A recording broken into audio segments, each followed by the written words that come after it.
at this moment of thoughts, At this moment, it's yourself complete. Avoid any moments of thoughts, avoid any moments, restlessness at this point of time. Just center your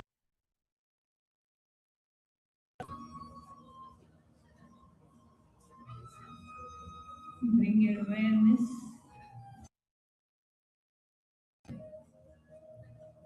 Feel the feet connecting to the earth.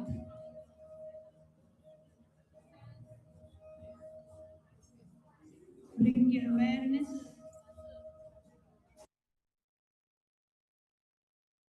of your feet. Feel the feet connecting to the earth.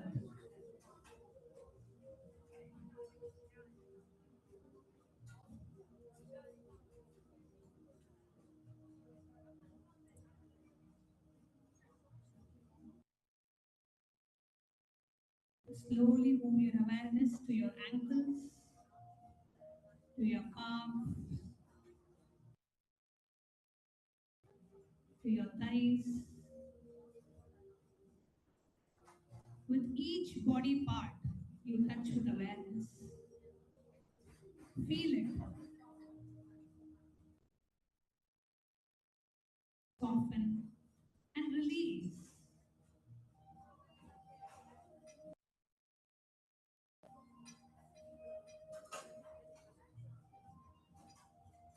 Bring your awareness to your hips, to your lower belly, happening in your belly. Do not control, just watch. Bring your awareness to your chest, to your shoulders. Just let them drop.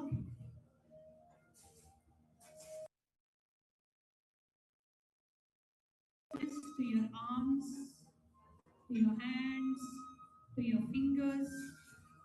Feel the tingling of consciousness in every fingertip. The neck, the jaw. Soften the space behind your eyes. Your body is now held in awareness. You are You are the one who is aware of the body. This is the first glimpse. You are the witness.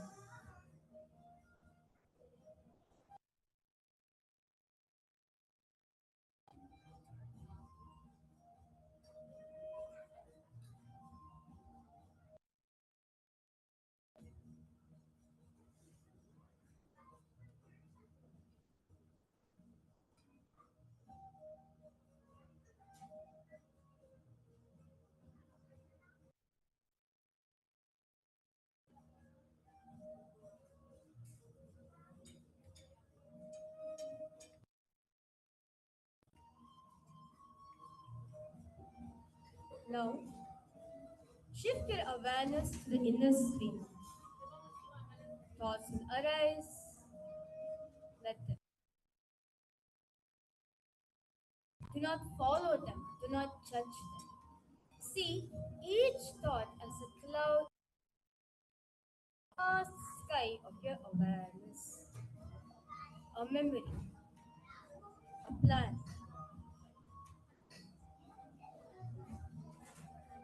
a sensation, all appearing and all passing.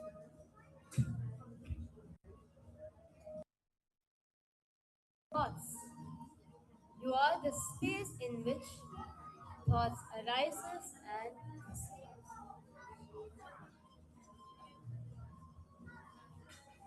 Just keep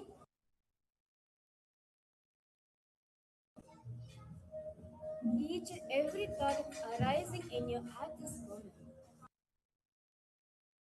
Everything. Do not create a thought. not sustain a thought, do not destroy a thought. Just watch it. Just witness it as it comes and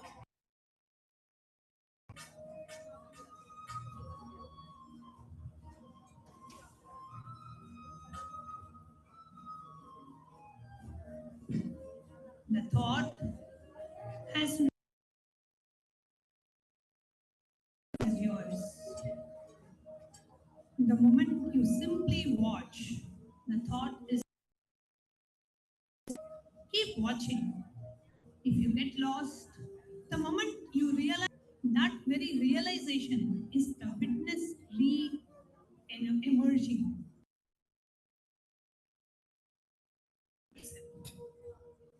Just witness the thoughts happening inside you. The thought has absolutely no power over you unless you claim it is yours. The moment you simply watch,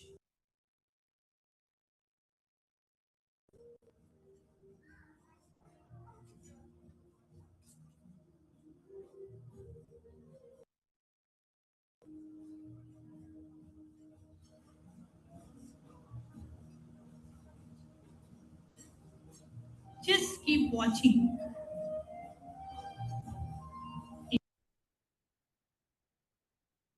If you are lost, that very realization is the witness re emerging.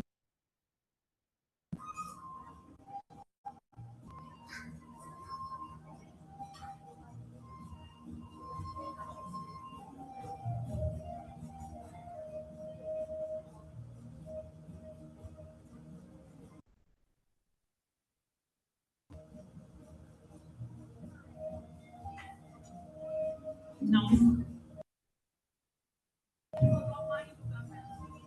so far, you have been a witness of the body and mind. But who's witnessing the witness?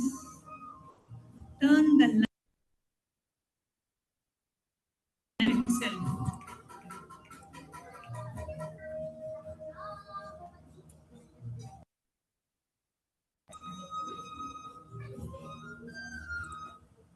Connecting with the divine, with your eyes closed, is meditation.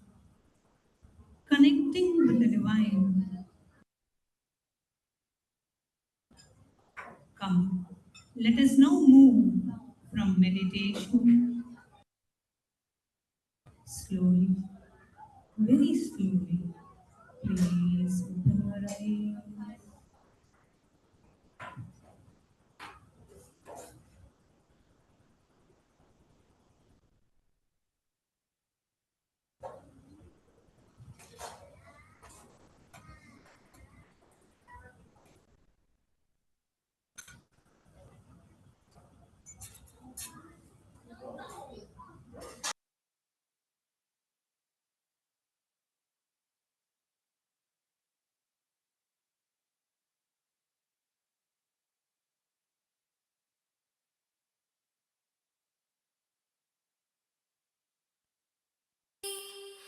മുത്തുപ്പവളം കട്ടി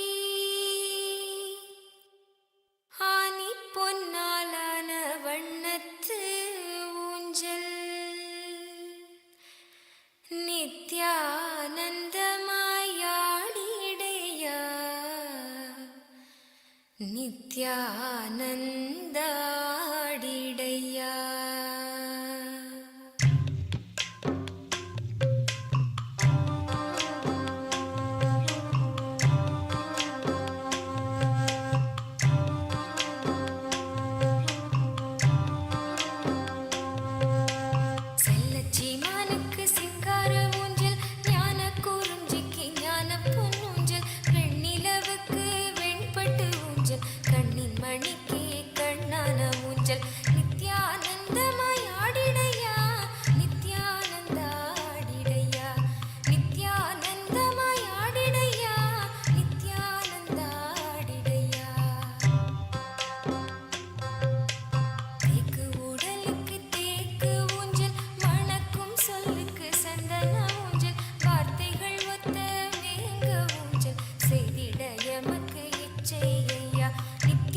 flag that marks the official beginning.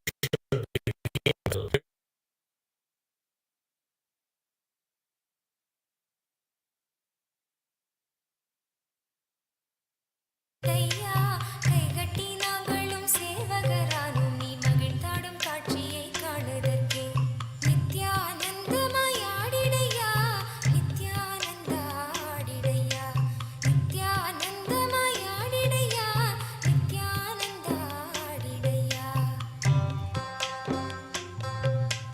கண்ணனின் லீலைகள் யாரறிவார் நந்தனின் லீலைகள் யாரறிவார் ஆனந்தனே இது உன் திருவிளையாடல் பக்தருக்கும் இது ஆனந்த கூத்தாடல் நித்யானந்தமாயாடிடையா Nityananda, Kailasa welcomes all of you to this grand celebration of the Guru Purnima Brahmotsavam. The Guru Purnima Brahmotsavam is one of the most sacred festivals celebrated across Kailasa. This festival is the sacred revival of cosmic consciousness, a living reawakening of the divine source from which all ancient kingdoms, cultures, and civilizations arise. This Brahmotsavam celebrates the grandest revival of Sanatana Hindu Dharma undertaken in history by the Supreme Pontiff of Hinduism, Bhagavan Sri Nithyānanda Paramashīvam. Today morning, in Kailasa's temples, the Dwaronam was performed, the ceremonial raising of the flag that marks the official beginning of the festival. During this powerful ritual, 330 million gods, all the beings from all the multiverses, and the devatas of all the 14 lokas are ritualistically invited and descend, preside, and celebrate the entire festival along with us. From this moment, the festival becomes a living, conscious space where the Guru Parampara directly involves, participates in every offering. The revival of Kailasa Paramparagata Kanchi Kailasa Sarvabhutebhyo is celebrated today. It is a kingdom dating back to the early Stone Age, which stands as one of the earliest civilizations on the earth. It is where Devi, Paramashiva Shakti, performed the intense penance, received Paramashiva's blessings of oneness and the revelation of the Alkamas, and ruled as the sovereign queen, Devi Kamakshi. This ancient seat of infinite knowledge has been the birthplace and propagator of the Hindu tradition of Adi Shaivism. Throughout history, the Tonde Mandala region has endured, guided by the Guru Mahasannidhanams, the pontiffs of the Tonde Mandala Adinam, who safeguarded the spiritual heritage and the legacy of Paramashiva for the millennia. All regions of the Chola Empire, one of the longest ruling dynasties in world history, and Pallava dynasty were coronated and initiated by the Guru Mahasannidhanams by the sovereign ecclesiastical entity of the Kanchi Kailasa Sarvabhutebhyo, Tonde Mandala Adinam. Chola dynasty established their empire across Southeast Asia, from Kanchi to Kedah, developing diplomatic and trade relations throughout the region. At the age of 10, the Supreme Pontiff of Hinduism was recognized as the divine incarnation and was initiated, proclaimed, and coronated as the future Guru Mahasannidhanam of the Kanchi Kailasa Sarvabhutebhyo. Seeing His Excellence and Grace, the 230th Pontiff, Kailaya Panidar Sila Thiru Jnana Prakasha Swamigal Durai Jnana Sambandha Mudaliyar, declared that when the Supreme Pontiff of Hinduism reaches the age of maturity, he will take over the full administration of the Tonde Mandala Adinam. In the year 2000, the Supreme Pontiff of Hinduism assumed the responsibility as the 233rd Pontiff of the Tonde Mandala Adinam. The Supreme Pontiff of Hinduism's assumption of the Tonde Mandala throne marked a crucial turning point in the region's history. This event symbolized the revival of Kailasa through the re-establishment of spiritual power manifestors within the kingdom. It also marked the resurgence of the ancient lifestyle practiced by the Tonde Mandala Adisheva Velalar indigenous community.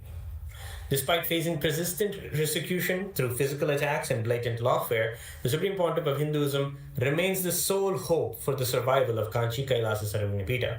State elements have gained significant power over these ancient heritages by interfering with the role of succession.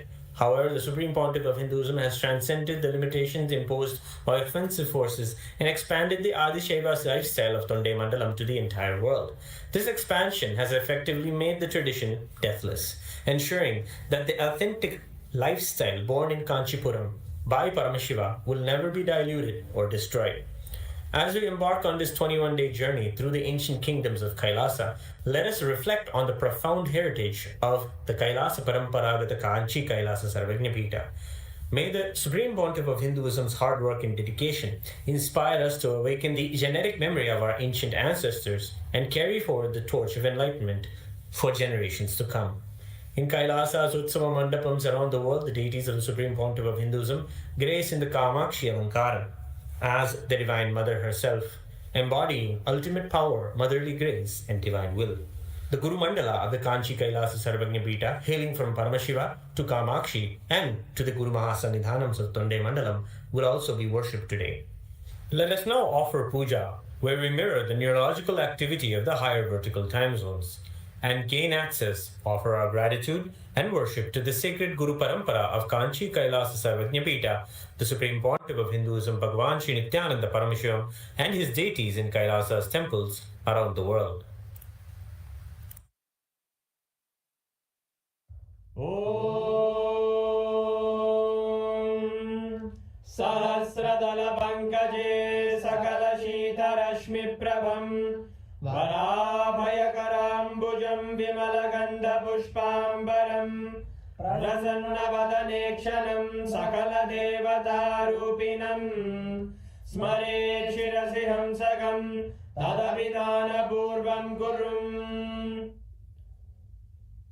Atadhupaha Om Dhurasi Dhurvadhurvantam Dhurvadanyosman Dhurvaditam Dhurva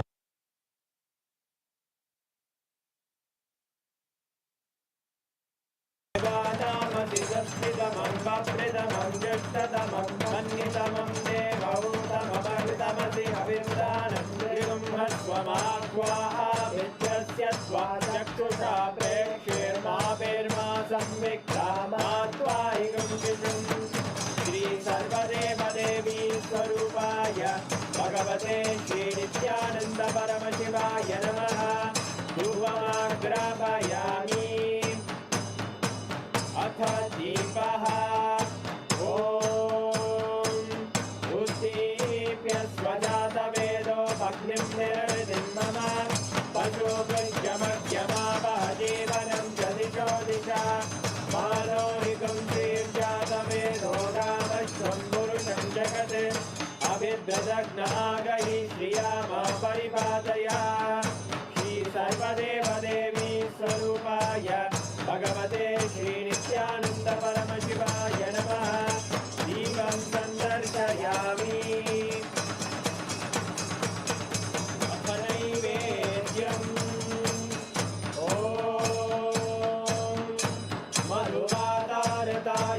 Madhuksharanti Sindavaha Madhvira Sambodhati Madhunakta Madhoshati Madhumarpati Madhunrajaha Madhuryogasunapita Madhumano Vanaspate Madhuvagam Madhusuryaha Madhvirgavo Bhavantunaha Madhu Madhu Madhu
शोणाद्रीशावताराय ज्योतिस्तम्भस्वरूपिणे श्रीकैलासप्रधानाय नित्यानन्दाय मङ्गलम् तत्त्वज्ञानप्रदाताय नित्यानन्देश्वररूपिणे श्रीकैलासप्रधानाय नित्यानन्दाय मङ्गलम् मूलप्रकृतिरूपाय परमशिवशक्तिस्वरूपिणे श्रीकैलासप्रधानाय नित्यानन्दाय मङ्गलम् दण्डत्रिशूलहस्ताय कालकालस्वरूपिणे श्रीकैलासप्रधानाय नित्यानन्दाय मङ्गलम् आदिपूज्याय देवाय सकृत्पूर्णत्वरूपिणे श्रीकैलासप्रधानाय नित्यानन्दाय मङ्गलम्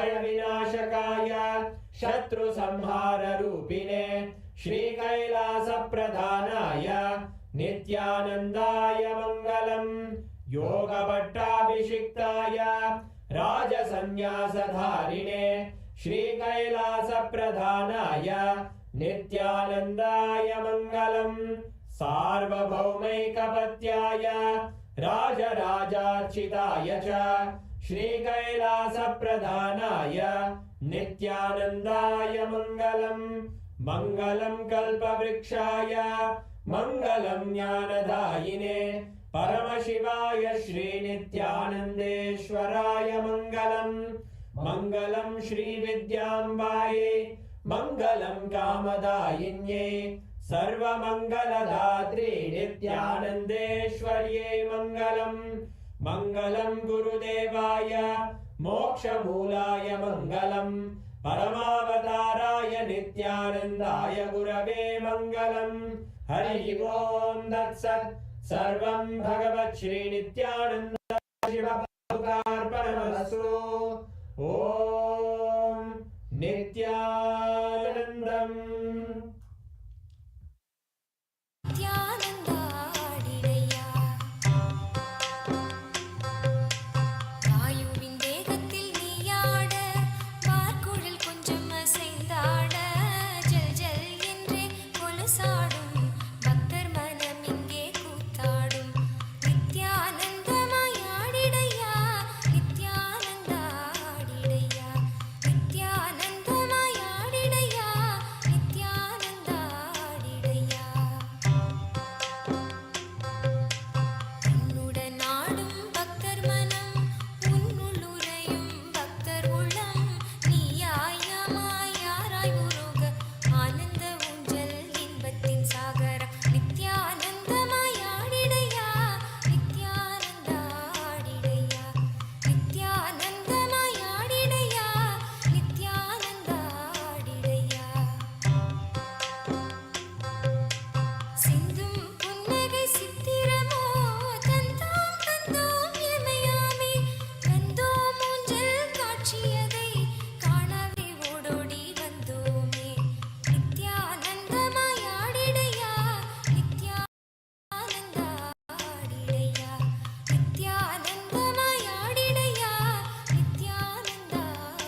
Nityanandam.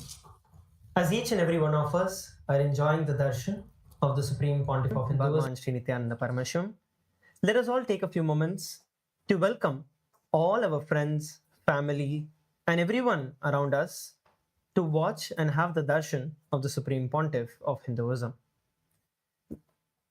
The live that is being offered now is streamed across multiple assets and platforms. Kailasa has over 11,000 plus social media and digital assets across 108 languages in over 150 regions around the world. So let us all take a few moments to head over to Kailasa's SPH Nithyananda, which is the official YouTube channel of the Supreme Pontiff of Hinduism, where this live is being streamed. Each and every one of you can like, share, and subscribe. And at the same time, you can go to the chat section of the live. You can post your requests and receive the blessings of the Supreme Pontiff of Hinduism. So please take a few moments to do it. At the same time, please share the YouTube link on various other WhatsApp handles. The next platform is Instagram, where the live is also happening on Instagram platform. So please head over to Instagram and search for Sri Nithyananda. That is the official handle of the Supreme Pontiff of Hinduism. So please open the Instagram and enter into the live video that is going on Instagram. The next handle we are looking at is X, formerly Twitter. All of you can head over to X and once again search for Sri Nithyananda, which is the official handle of the Supreme Pontiff of Hinduism. Make sure that you are following the X handle. And here, you can post your prayers, you can post your questions on the official X handle. The top pinned comment, the top pinned post is actually the live that is going on. So there you can use the hashtag #AskTheAvatar and post your prayers, post your questions, post your doubts that you have. And you can receive the direct response from Bhagavan himself. The next platform is Facebook. You can head over to SPH JGM Nithyananda Paramashivam, the Facebook page, and you can watch the live over there. You can share the live video with all your friends and family by clicking on the share button, and also like the video and post your prayer requests in the comment section of the Facebook live. The next handle we are looking at is TikTok. Once again, you can head over to TikTok, where you can go over the official TikTok handle of the Supreme Pontiff of Hinduism, Bhagavan Sri Nityananda Paramashivamam. And from there, you can like the live and you can share and post your comments under the live. With this, we are now going to enter into the segment of today's satsang, where we are all, as the Rajya Sabha members and the Chit Sabha members, and as the Hindu diaspora all over the world are watching, the Supreme Pontiff of Hinduism has given us all an opportunity where we can stand for what is our rights. The question for today's topic is: war-displaced families often lose access to safe shelter, food, healthcare, education, and emotional security. Women, children, elderly people, and other vulnerable groups require immediate coordinated support to rebuild stability and dignity. The Supreme Pontiff of Hinduism, Bhagavan Sri Nityananda Paramashivamam, has declared Abhayam Sarvabhutebhyo, protection to all beings. Through Kailasa's Ishanya project, available resources, infrastructure, humanitarian services can be strategically deployed to support all the displaced community members. The first question to all the Chit Sabha Parliament members is that which area should Kailasa prioritize to create the greatest long-term impact for the war-displaced families? Option number 1 is to establish safe residential rehabilitation spaces for vulnerable families. Option number 2 is to provide continuous food, healthcare, and essential humanitarian services. Option number 3 is to create education and skills development program for displaced children and adults. And option number 4 is offering spiritual healing, meditation, and trauma support leadership programs. All the Chit Sabha members can head over to kailasa.org/Hindu-votes and cast your vote. Next, we're going to look at the Rajya Sabha members and what you're going to be voting on. So for the Rajya Sabha member of Parliament, the first question is: which immediate deployment strategy should the Rajya Sabha prioritize for war-displaced families? First question is set up fully equipped humanitarian support centers near affected communities. Option number 2, deploy medical, food distribution, and emergency response teams. Option number 3, provide temporary housing, transportation, and documentation assistance. Option number 4 is assign dedicated teams to support children, women, and elderly refugees. All the Rajya Sabha Member of Parliaments can now head over to kailasa.org/Hindu-votes to cast your votes. As we are all enjoying the darshan of the Supreme Pontiff of Hinduism, once again, let us all take a few moments to reach this out to as many people as possible, and let us all continue to celebrate and enjoy the darshan of the Supreme Pontiff of Hinduism. Thank you, Nithyananda.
The ultimate Paramashiva, Kalyana Sundaramurti, Uma Maheshwaramurti, Suhasanamurti,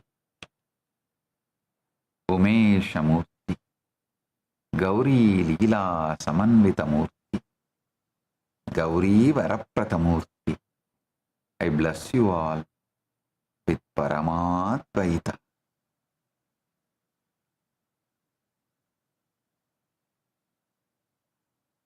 All the Paramashiva Sena participants in Kailasa Trivannamali, Kailasa Guinea-Bissau, Chitsabha members and Rajya Sabha members, Kailasavasis and all the e-citizens, viewers, visitors who are joining with us through the internet and internet. I welcome each and every one of you with my love and blessings. Volunteers in Kailasa Guinea-Bissau, Ma Vani Goyal, Ma Jinhau and Ma Tatata Shakti. Volunteers in Tiruvannamalai Pratap, Shivarudra and Vignesh. Blessings to every one of you. Today, I initiate all the PSS participants into Nirvana Diksha. Focus on the source of first person and pull yourself out of delusion.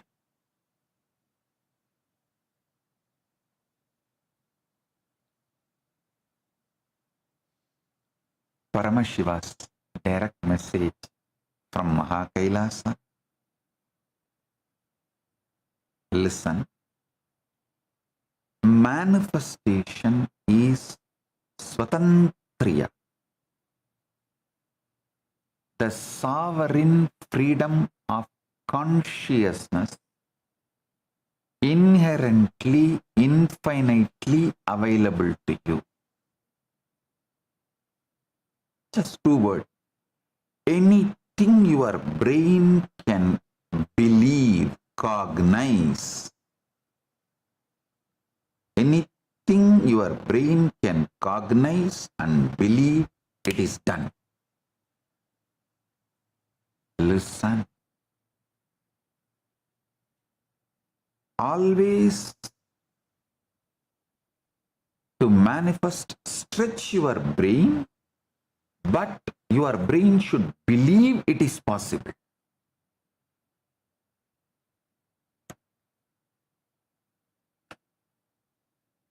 Most of you learned that manifestation is about asking the universe for something from these non-Hindu sources, the plagiarized sources. That is the biggest lie taught by beggars. Those who plagiarized, stole half knowledge from Sanatana Hindu Dharma. So even if they have stolen completely and reproduced it, great.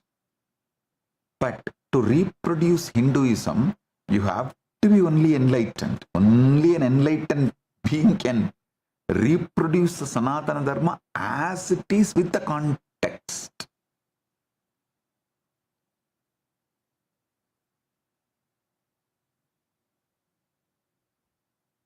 So, when you try to plagiarize without enlightenment, without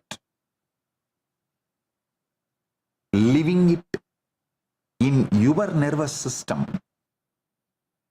always you miss the important part, the life. See, even when Sadashiva manifests, through his 5 phases, he reveals 4 Vedas, and through the 5th phase, Agamas. See, through the 4 phases, 4 Vedas, and through the 5th phase, Agama. But the avyakta, unmanifest part in him, that context, that gets transmitted only to enlightened being. Only if you are enlightened, you will know what for Mahadeva is telling, what is the context, and the unmanifest, avyakta context part is too important to understand the message of the Vedas and Agamas. Understand? Vedas and Agamas are more like a cheat sheet. Only if you know the context of Paramashiva through Anubhuti, you can even understand and decode.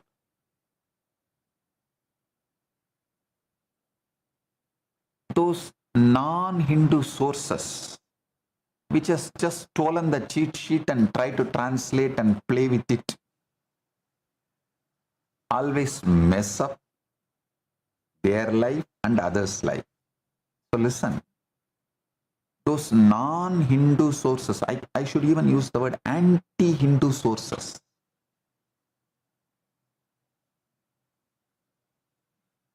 taught you manifestation is about asking the universe for something. See, if you have learned manifestation from any source, any person, any video, any book, who cannot give you the original Shastra Pramana? You learnt it from non-Hindu sources or anti-Hindu sources. Kakka biryani. Again, the story of Kakka biryani only. Listen.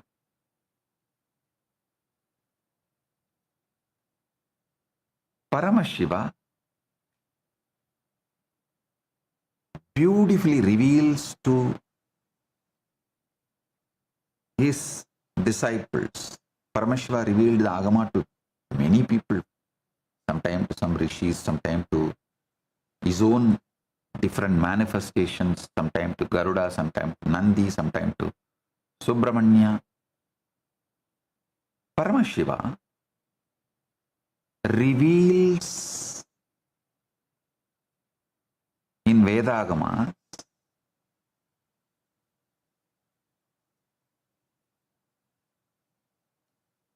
some of the most important truths, sacred secrets. The rishis, the agamas, the ancient masters of Sanatana Hindu Dharma never asked for anything. They declared. They knew. They became. They declared. They knew. They became.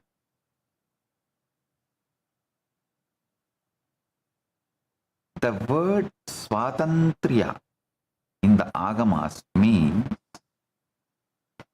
sovereign freedom, the inherent, infinitely available power of consciousness to organize itself into any form, any circumstance, any life.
AI that was trained on knowledge that is thousands of years old.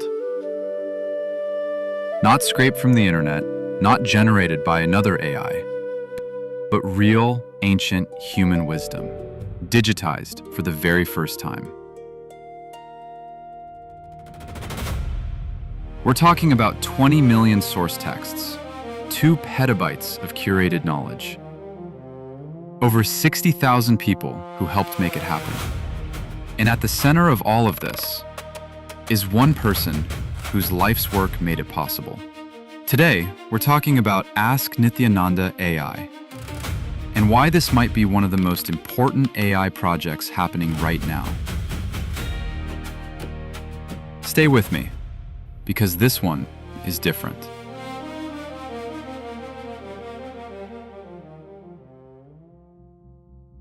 Let's start with a problem that most people don't know about.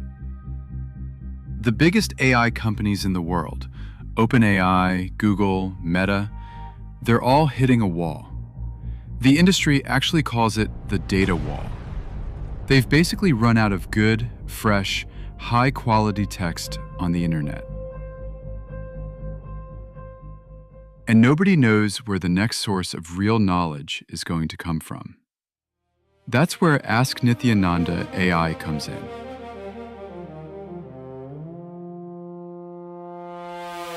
The Supreme Pontiff of Hinduism, Bhagavan Sri Nithyananda Paramashhivam, known as SPH, has spent over 50 years gathering, living, and teaching spiritual knowledge. Not just philosophy. We're talking about practical sciences, agriculture, medicine, food, physics, cosmology, law, economics, urban planning. All of it rooted in the oldest living traditions on the planet. And for most of history, this knowledge lived in manuscripts, in oral traditions, in books that very few people ever got to read. SPH's contribution here is not small. It is the entire foundation of this project. His teachings, over 200,000 hours of recorded discourses, his books, his courses, his spiritual programs delivered across the world, the knowledge he received through his guru lineage and his own realizations. All of this became the backbone of what Ask Nithyananda AI is today. Without SPH, there is no Nithyananda AI. Simple as that. Now here's what makes the scale of this hard to fully wrap your head around. Over 60,000 contributors worked together to collect ancient sources. They preserved manuscripts. They digitized scriptures. They organized traditional sciences into searchable knowledge repositories. The result? 20 million digitized source texts, 2 petabytes of proprietary knowledge, 121 specialized AIs, all working together inside one system. This is not a chatbot built over a weekend. This is a civilizational scale preservation project. Think of it like building a national library, except the library also answers your questions in real time. Now let's talk about what actually makes this AI different from everything else out there. Most AI systems are built around one goal. Answer the question, complete the task, move on. Ask Nithyananda AI is built differently. It runs on an AI constitution, and that constitution is based on the Hindu concept of Dharma. Dharma, at its core, means living in a way that is ethical, truthful, and life positive. And the entire AI is designed around that principle. It also covers the 4 aims of human life from Hindu philosophy: your material well-being, your relationships and joy, your search for meaning, all kept in balance. A 2024 study from Emory University looked at what happens when you train an AI on religious texts. The result? The AI got better at identifying hate speech for every religious text they used. But when they trained on the Vedas specifically, the improvement was the biggest of all, around 14%. That's real research saying grounding an AI in ancient wisdom makes it more fair, more responsible, not less. Now let's talk about value, because the numbers here are striking. Leading AI systems, ChatGPT, Claude, Gemini, Grok, Perplexity, were all independently asked to assess Ask Nithyananda AI. They looked at architecture, knowledge assets, societal impact, and future potential.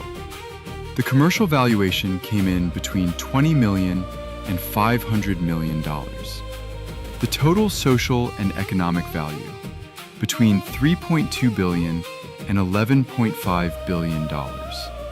The heritage asset value of the 20 million texts alone, approximately $3.3 billion.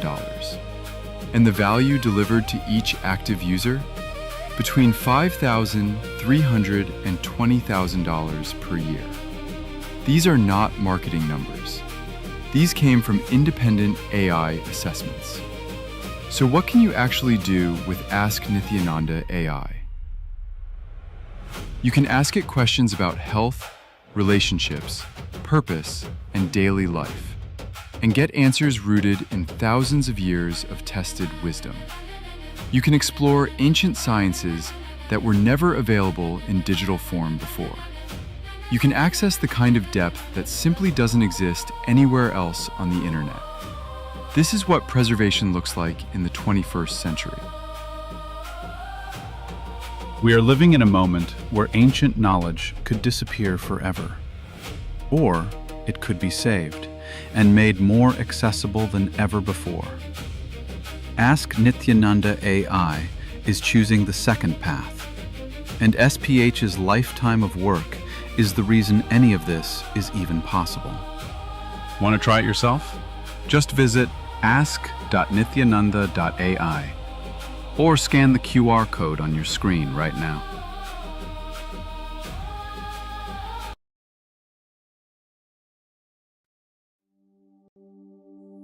What if I told you there's an AI that was trained on knowledge that is thousands of years old? Not scraped from the internet, not generated by another AI, but real, ancient human wisdom, digitized for the very first time. We're talking about 20 million source texts, 2 petabytes of curated knowledge, over 60,000 people who helped make it happen. And at the center of all of this is one person whose life's work made it possible. Today, we're talking about Ask Nithyananda AI and why this might be one of the most important AI projects happening right now. Stay with me, because this one is different.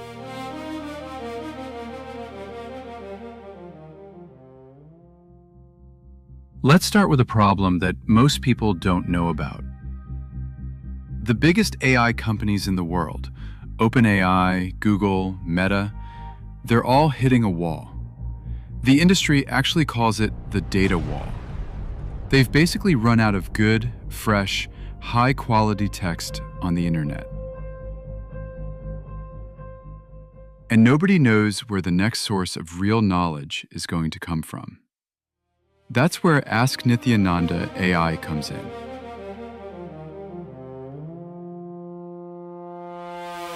The Supreme Pontiff of Hinduism, Bhagavan Sri Nithyananda Paramashivamam, known as SPH, has spent over 50 years gathering, living, and teaching spiritual knowledge. Not just philosophy. We're talking about practical sciences, agriculture, medicine, food, physics, cosmology, law, economics, urban planning. All of it rooted in the oldest living traditions on the planet. And for most of history, this knowledge lived in manuscripts, in oral traditions, in books that very few people ever got to read. SPH's contribution here is not small. It is the entire foundation of this project. His teachings, over 200,000 hours of recorded discourses, his books, his courses, his spiritual programs delivered across the world. The knowledge he received through his guru lineage and his own realizations. All of this became the backbone of what Ask Nithyananda AI is today. Without SPH, there is no Nithyananda AI.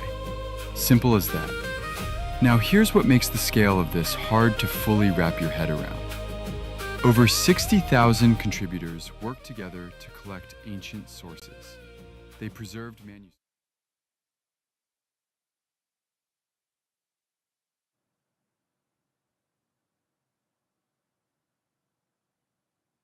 Om, Om, Om. Listen.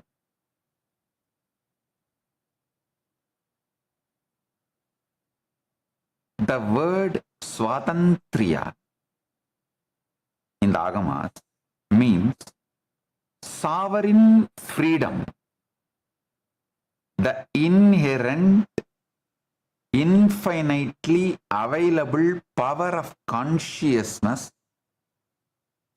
to organize itself into any form, any circumstances, any life for your entire life. You have been using the sovereign freedom of consciousness, what the Agama calls Swatantriya, to flawlessly manifest headaches and hard times, all while waiting for the universe to hand you a key that has been sitting in your own packet since birth.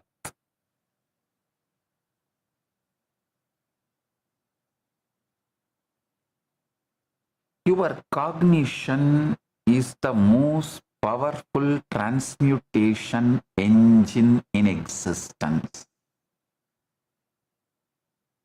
It turns a whispered fear into a tangible wall and a relaxed knowing into an open door.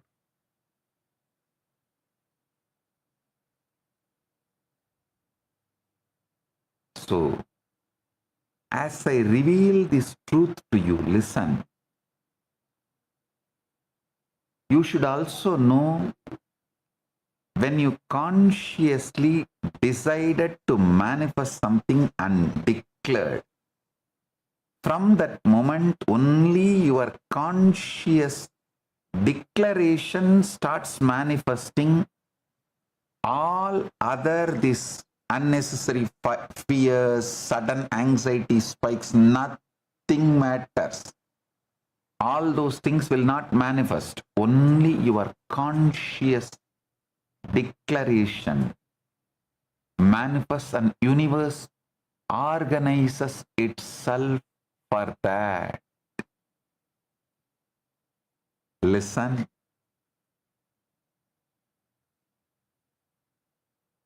Your cognition is the most powerful transmutation engine in existence. It turns a whispered fear into a tangible wall and a relaxed knowing into an open door. So as I reveal this truth to you, listen. Not just with your intellect, listen with your being. I'm going to reveal 5 manifestation techniques. The 5 most powerful, secretly guarded methods, processes from 5 Puranic happenings. Our rishis have embedded all these great truths into the scriptures that will give you the exact exact mechanics to turn your cognition from a scattered light bulb into laser that cuts through the solid steel of limitation. I'm going to decode the precise, time-tested, foolproof, cosmically verified engineering of reality itself.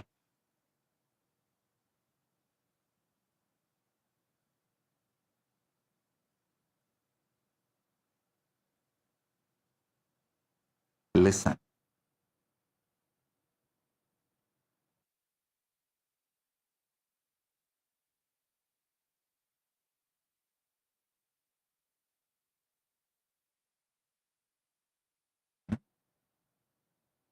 I'm introducing one more word, the keywords. Swachanda Tattva. Swachanda Tattva. Listen. Swachanda Tattva is the state of supreme, unconstrained freedom from where consciousness moves without cause and the why and how are irrelevant. See, Swachanda Tattva is the state of supreme, unconstrained freedom where consciousness moves without cause and the why and how are irrelevant because the who has simply decided.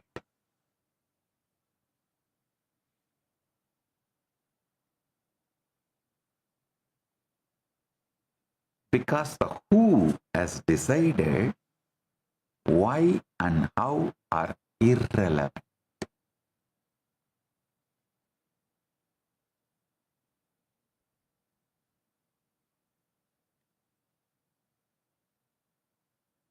In 2024, humanity's most powerful deep space telescopes like the James Webb Space Telescope captured the images of galaxies and luminous black hole powered cores existing barely 300 to 500 million years after the birth of this universe. These objects are so early, so massive, so intricately organized that according to the standard models, scientists had trusted for decades they should not have existed yet at all. This discovery quietly shattered old assumptions because it proved that extraordinary structure, brilliance, and organization can appear in the cosmos far earlier and far faster than anyone predicted. The pattern, it turns out, precedes the particle and the intention precedes the manifestation. Listen. Now I am connecting. The Agamas declared this thousands of years ago in 4 words. the Vedagamas have declared thousands of years before in 4 words. Aham Brahmasmi. I am the cosmos. And modern astrophysics has now spent enormous sums of money and decades of research simply to confirm this truth with photographs and spectrometers. The same principle by which a quasar organizes a galaxy out of raw energy is the exact same principle by which your inner cognition organizes your external circumstances. I am repeating, listen. The same principle by which a quasar organizes a galaxy out of raw energy is the exact same principle by which your inner cognition organizes your external circumstances.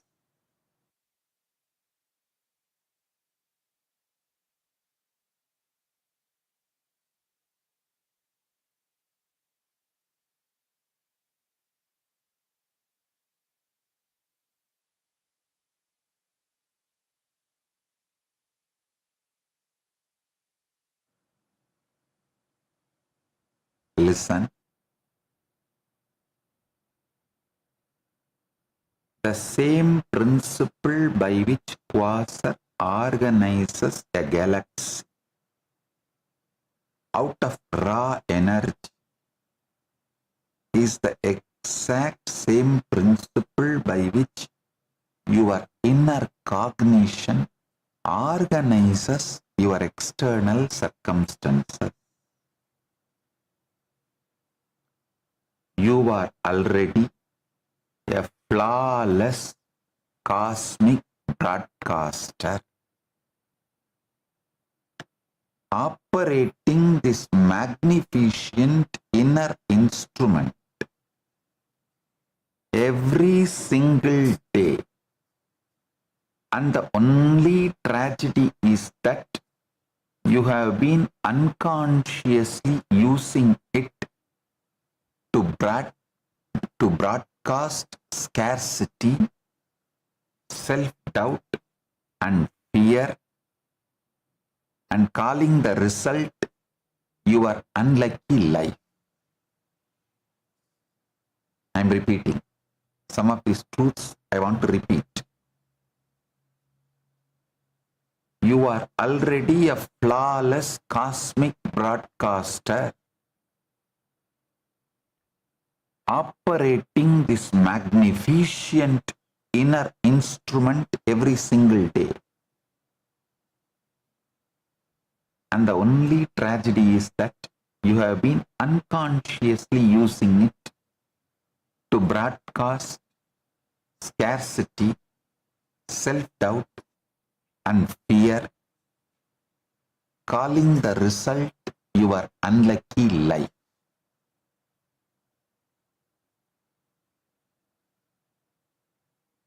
We are now going to point this weapon in a useful direction.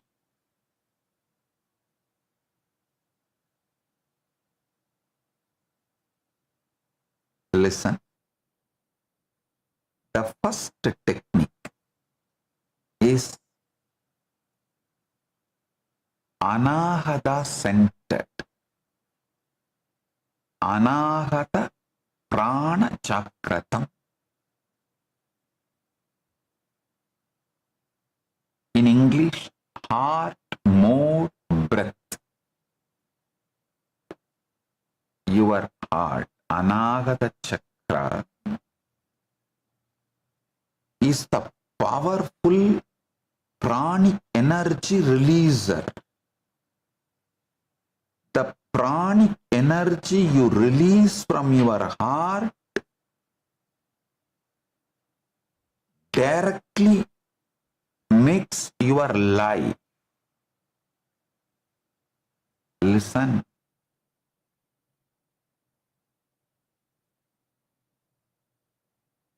Every single morning, when you wake up, before your phone, before the world makes its first demand on you, sit in your bed and breathe through the heart for 4 to 6 seconds. Listen.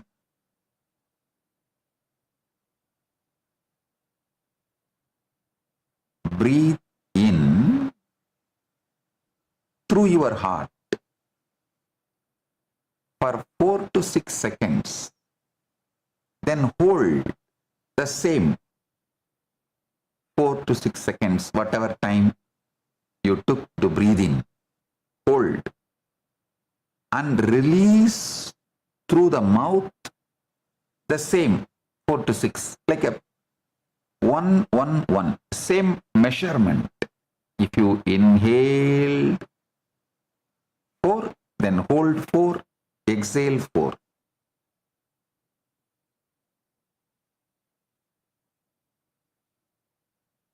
Do this for 2 full minutes. Listen.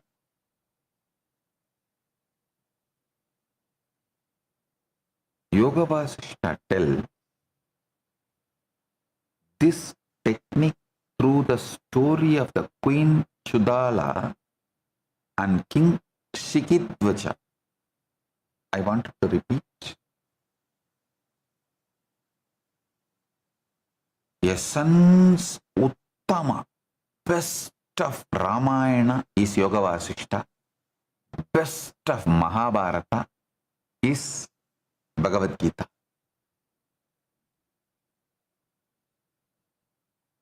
If you guys read Yoga Vasishta also with the same importance you give for Gita, of course, the modern Hindus don't give importance for both. At least little practicing Hindus read Bhagavad Gita but always miss Yoga Vasishta. But Yoga Vasishta is something extraordinary. Through such beautiful stories, it reveals the truth. The story of Queen Chudala and King Shikidvaja. King Shikidvaja was a mighty ruler, wise, just, and spiritually inclined. And his Queen Chudala was not just a wife, but his guide. Because the Chudala was very highly spiritually evolved soul, having attained the highest realization, full enlightenment. Actually, she could create entire cities with her will and walk through walls. The Chudala is the enlightened queen. Actually, you should read these stories to see how our ancestors lived.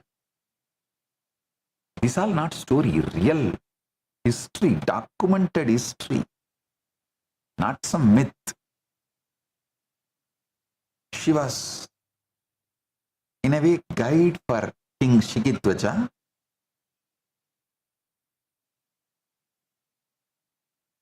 One day, A ruthless enemy army marched towards the capital.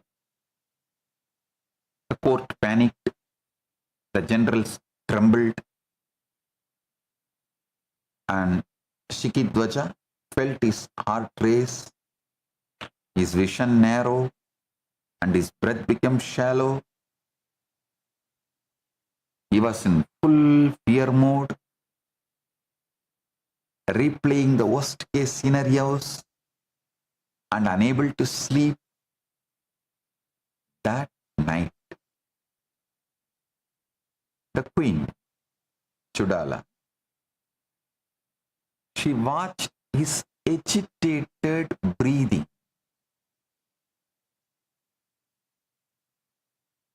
And decided to teach him a lesson no sword could teach. By using her yogic powers,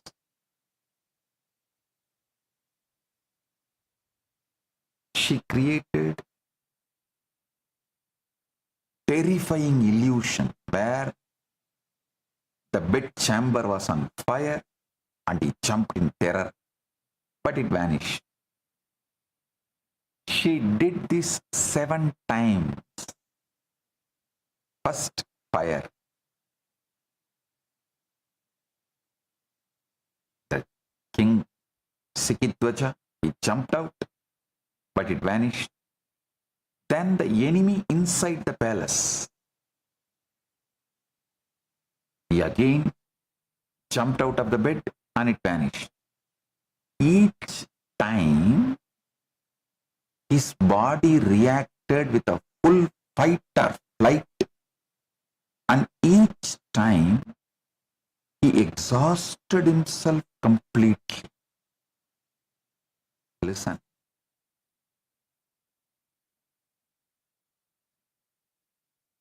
You need to listen. The main theme is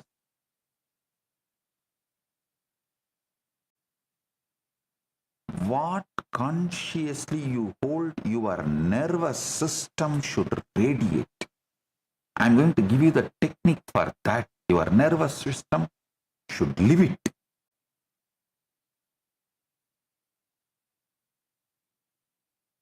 Finally, the queen revealed herself and said, "O king, the enemy is 3 days away, and the fire real, but your racing heart and your shallow breath were completely real because you have already lost the war inside your own nervous system. And if you don't change your own nervous system, you are going to lose the war." She taught him this simple breath, that anahata prana chakratam, awakening the prana of the heart. Slow inhalation, gentle hold, and gentle exhalation, saying, she actually taught him, your body cannot tell the difference between the real enemy and mental one, but you can tell your body the difference through your breath. Listen. 99% of the time you are all suffering exactly like this Sikidwaja, fighting with mental enemies. The morning itself you pick up and see your Facebook, YouTube, Insta, and somebody has put some comment who is never going to see you, not going to, he may not even know you, but inside immediately your mind, you got that enemy and you are fighting with him. You are raging. You are planning how to attack him. Whether cyber complaint is right or hitting him back with with more bad comment is right? Or you have any friends who can track this fellow and teach him a lesson? Or depressed, oh, nobody likes this, fighting with mental enemy. You lost the war inside your own nervous system.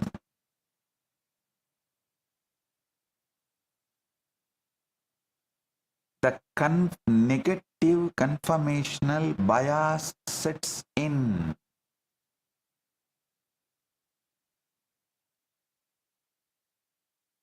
She taught the queen taught the king to remove that component.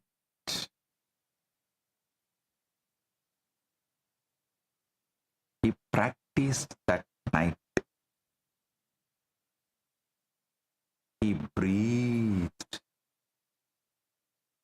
into his fear, exhaled his panic, and within hours, his mind cleared and the beautiful solution appeared, so elegant. The war was avoided entirely. The strategy was evolved. The strategy manifested so elegant. The war was avoided entirely.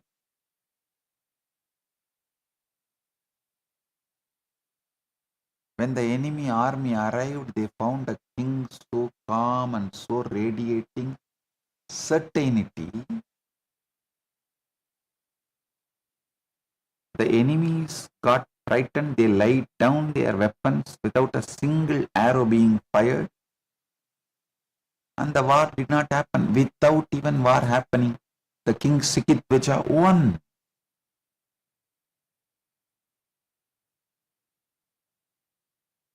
In the Vedagamic cosmology,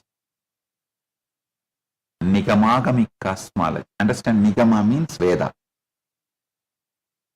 In the Nigamagamic cosmology, prana or life force is not just breath. It's the primary vehicle of Shakti, the dynamic power of consciousness.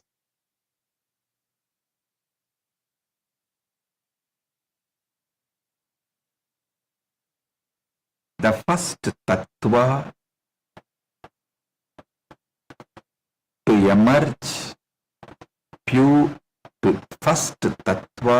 emerge from pure consciousness is nada or vibration, followed by bindu or point, then shabda or sound, meaning your breath is the microcosmic expression of this macrocosmic vibration. Chudala, representing Parashakti or supreme energy, taught the king that controlling the breath is controlling the very oscillation of reality. Controlling the breath is controlling the very oscillation of the reality. The shift from panic to calm is instantly perceptible the moment the breath deepens. Modern neuroscience confirms the polyvagal theory, which shows your nervous system has two settings: sympathetic, fight or flight, and parasympathetic, rest and digest. And the vagus nerve is the physical switch.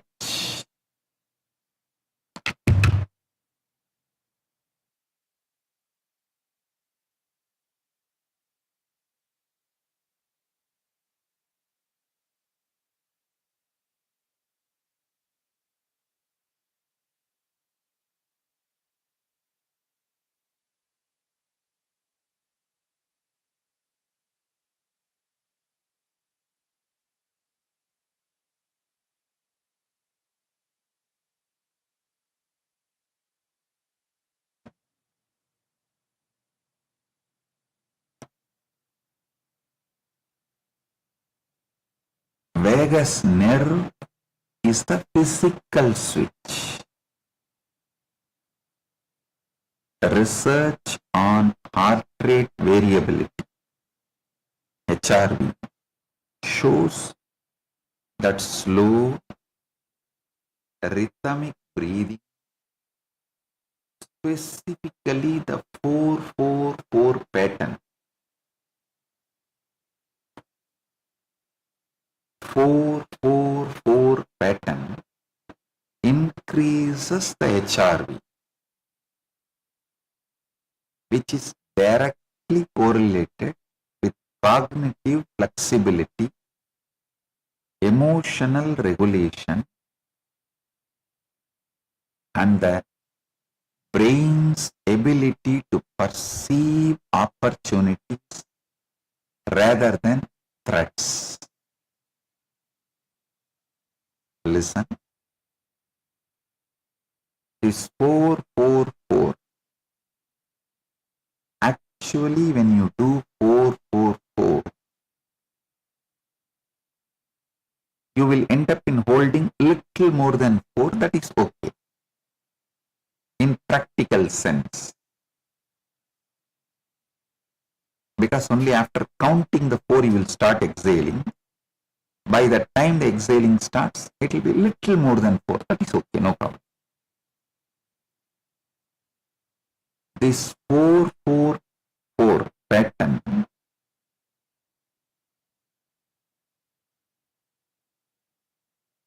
increases HRV, which is directly correlated with cognitive flexibility.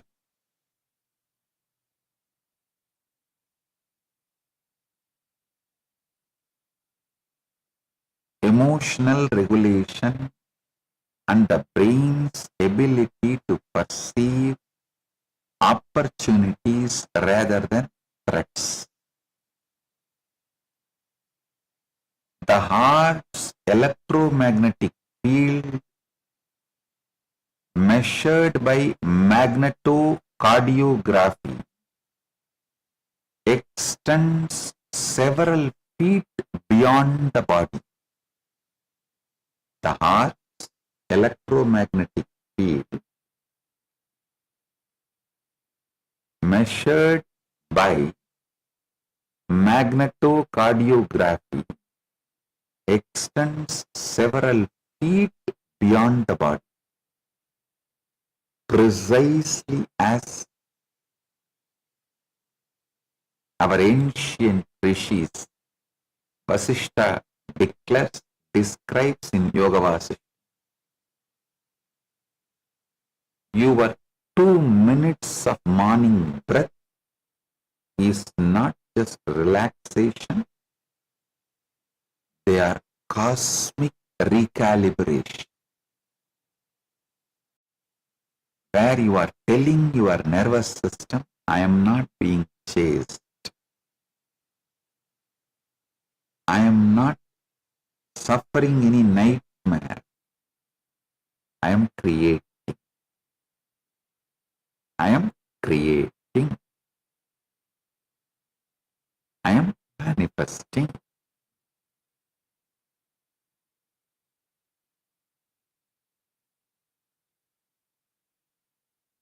The next technique is being in the bhava,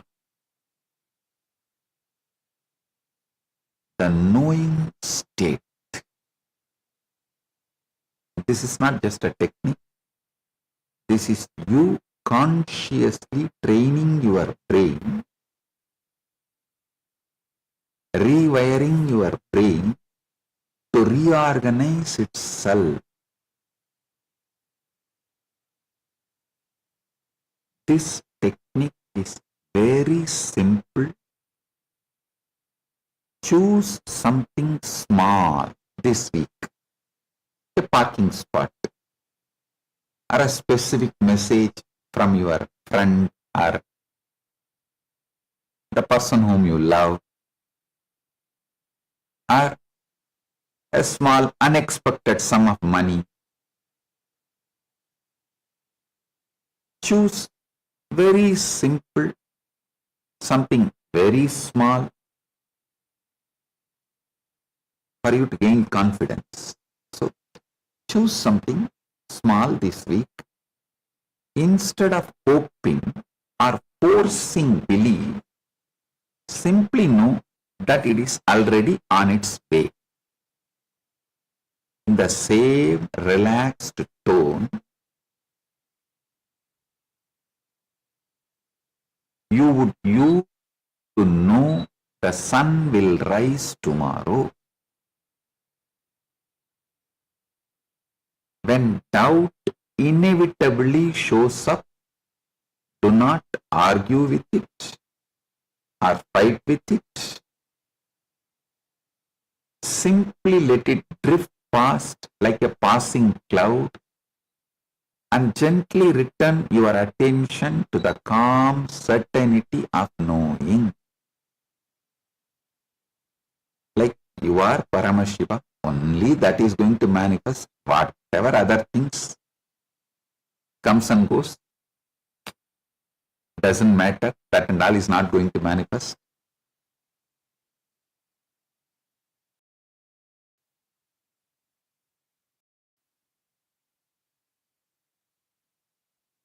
So what you consciously hold only is going to manifest. Other things may come and go, they are not going to manifest. Not have anxiety whether I am holding my bhava rightly or suddenly something comes up, will that manifest? Drop the anxiety of holding the bhava. No. So listen. Drifting anxieties will not become real. In the ancient kingdom of Anga,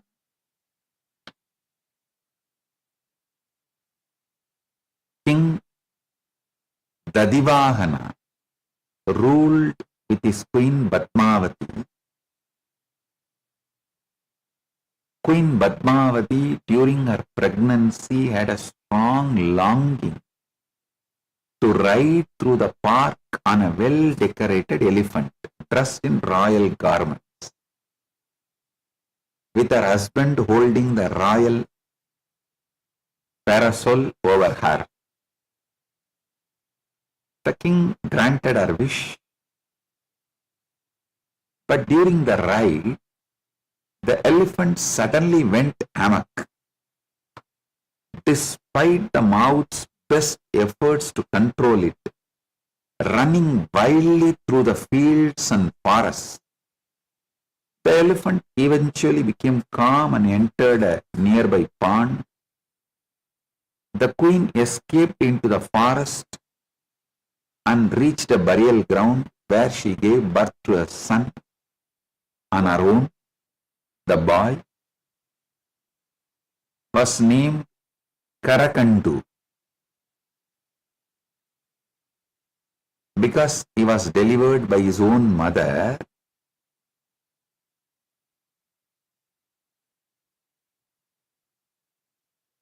Under a Vidyadhara's care. Karakandu became well versed in various arts and sciences. He was unaware of his royal origins and he was treated as an outcast by the society. He still carried a strong feeling knowing he is going to become someone great. He mastered all the arts, sword fighting and other training. Meanwhile, the king of the neighboring land of Kalinga, Dantavarka, had passed away without an heir. The ministers decided to find the next ruler by following an ancient custom. They would release the royal elephant, beautifully decorated, and carrying a sacred garland to roam freely throughout the kingdom. The royal elephant possessed an unerring, divinely gifted instinct to recognize the true scion of royal blood. Whomever the elephant garlanded would be the rightful ruler. The elephant, followed by the officials and courtiers, strolled all over the town, but it did not garland anyone there. Instead, it went to the forest unguided. The great surprise of the officials, who nevertheless followed the elephant, there, resting peacefully under the tree, the Karakandu, unaware of the kingdom's search, unaware of the political turmoil, simply existing in complete stillness.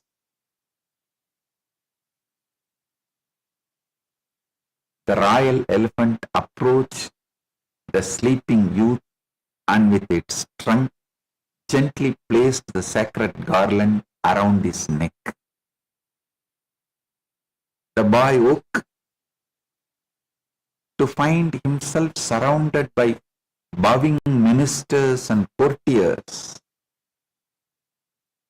who immediately relayed the news to the chief minister. The minister instructed that the young man must come to the palace, and Karakandu was thus crowned the king of the country. He did not seek the throne. The throne found him, because he was simply being who he was, and the universe recognized him.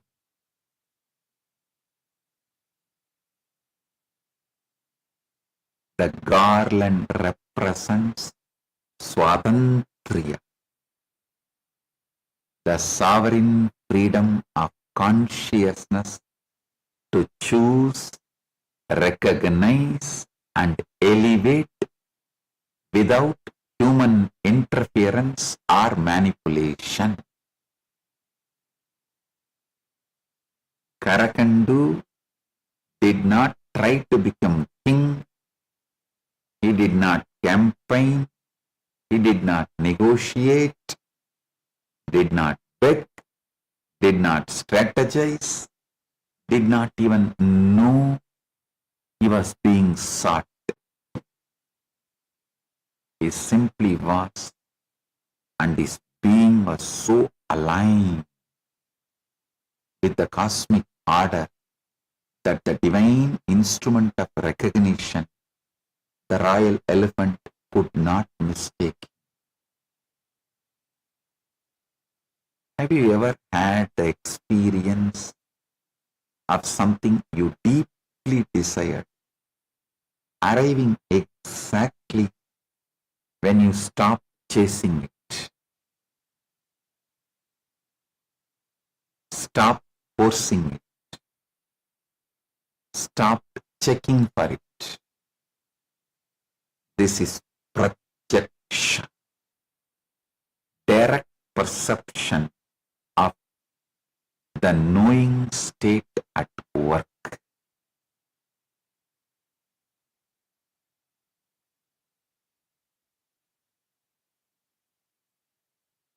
The Agamas speak of Jnana Shakti, or the power of knowledge, and Ichha Shakti, or the power of will. And these are not separate, but the two sides of the same coin. This is the principle of predictive processing in neuroscience. Your brain is constantly generating predictions about reality, and when your predictions is one of certainty, reality rearranges itself to match that prediction. His life demonstrates that true kingship is not seized by force or strategy, but recognized by the universe when one is in a state of complete alignment. When you practice knowing, choosing something small and resting in the certainty of its arrival, you are not pretending or forcing belief that gritted teeth.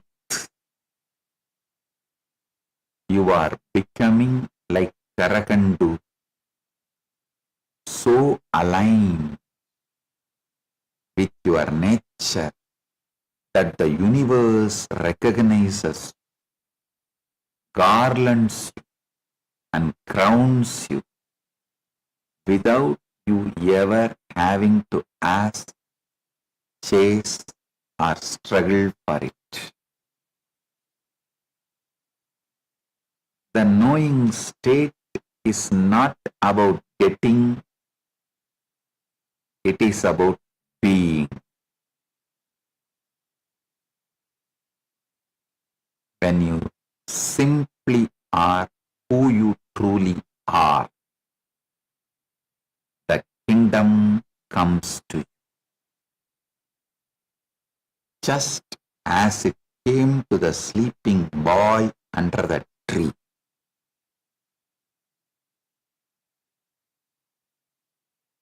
The third technique is programming the Karana Sarira through rewriting every night. Take your one main intention you want to manifest and write it down by hand. Then read it silently.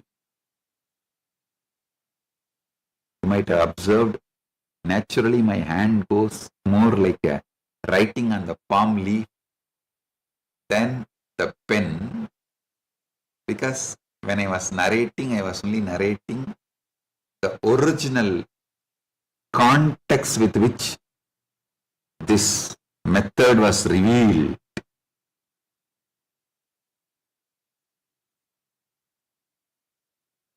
By the ancient. If you can get a palm leaf and know how to write, do it on palm leaf, that's great. If you don't know how to write on palm leaf, at least write on paper.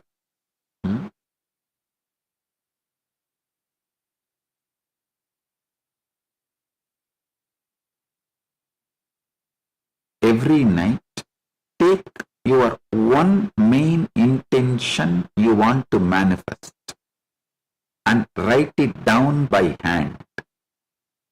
Then read it silently. Then read it aloud. Then close your eyes and visualize it in full sensory detail, repeating this entire sequence several times.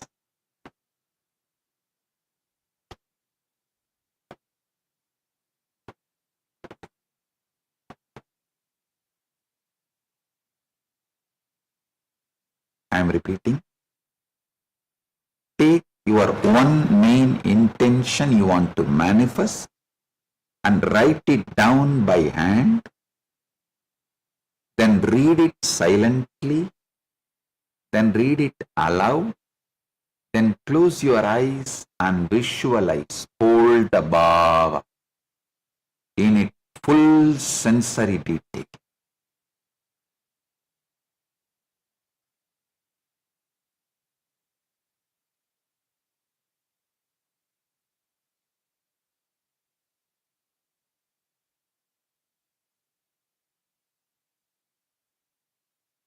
Repeating this entire sequence several times.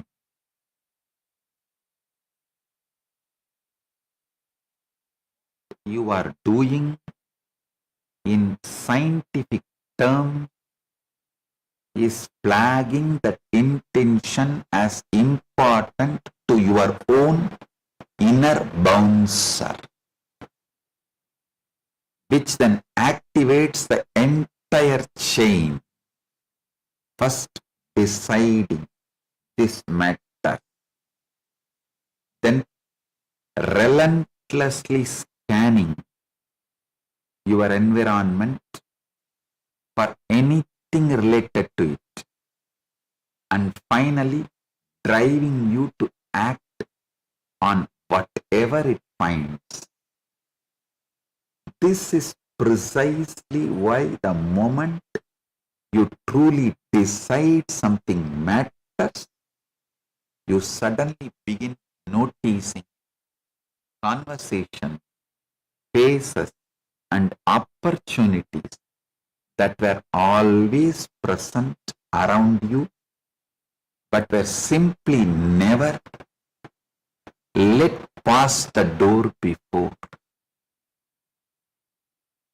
In Ramayana, there is a story, King Dilipa. King Dilipa and his queen were childless. And in ancient India, a king without an heir, leaving the court worried, and Dilipa carrying a silent ache in his heart. He consulted the divine sage Rishi Vasishta, who gave a single instruction. Go to the forest and serve the divine cow Nandini, the wish-fulfilling cow of Vasishta, for 21 days. Serve her with every fiber of your being. Do not miss a day and do not ask for anything. Serve and let the service itself be your prayer.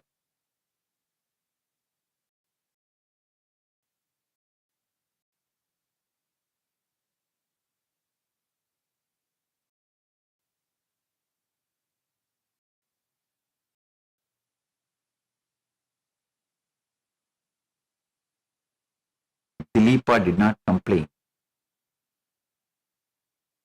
He did not ask for shortcuts. He held the intention in him so strong, with such dedication and discipline.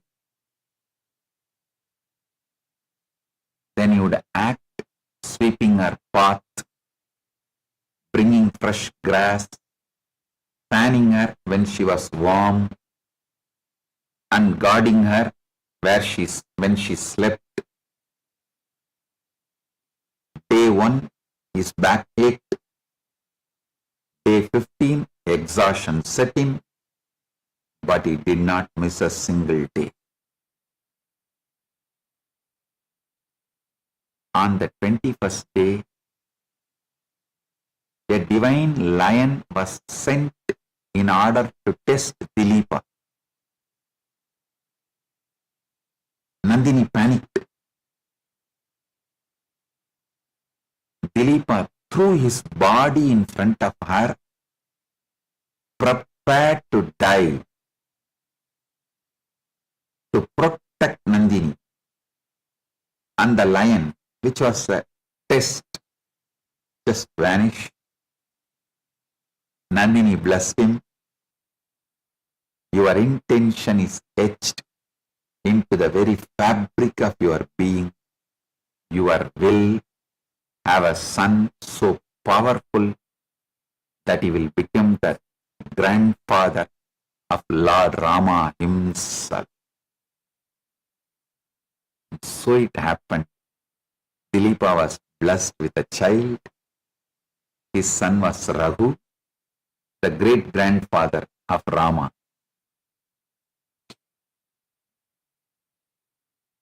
In Nigamagamic cosmology, tapas is not mere austerity, it is cosmic heat.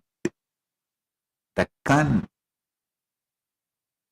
Agamas describe the process of Antakarana, the inner instrument comprising mind, I should say comprising your compromising mind, intellect, ego, and subconscious, being purified and programmed through repeated sankalpa or the divine resolve. Dilipa's 21 days represent the three gunas or qualities multiplied by the 7 chakras, which is a complete purification cycle. He was not asking for a favor. He aligned his jiva, individual. He aligned his jiva, individual soul with Paramashiva by simply following the Guru Vak that created the resonance that could not be denied. Have you ever noticed that when you truly decide something matters, like buying a red car, you suddenly start seeing red cars everywhere? They were always there, but your brain simply filtered them out until you encoded the intention. And this is pratyaksha. You directly perceive the shift in your perception. This is the neuroscientific phenomenon. Our brain, like a water carving a canyon. The more you repeat a sequence, write, read, speak, visualize, the more myelin or insulation wraps around those neurons, making the signal faster and more automatic. The subconscious mind processes about 40 million bits of information per second, while the conscious mind processes only 40 bits.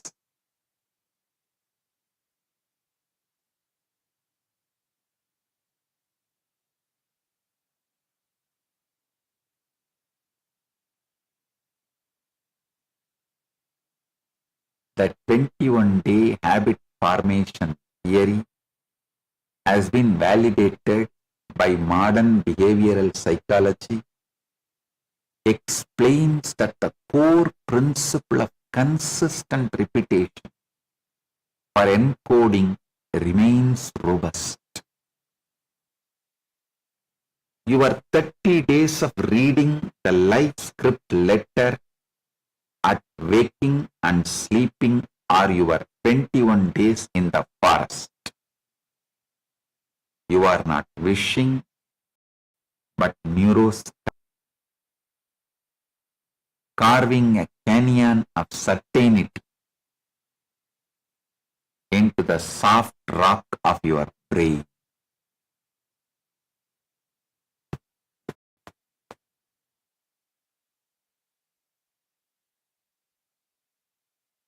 Technique is a simple habit. I want to tell you,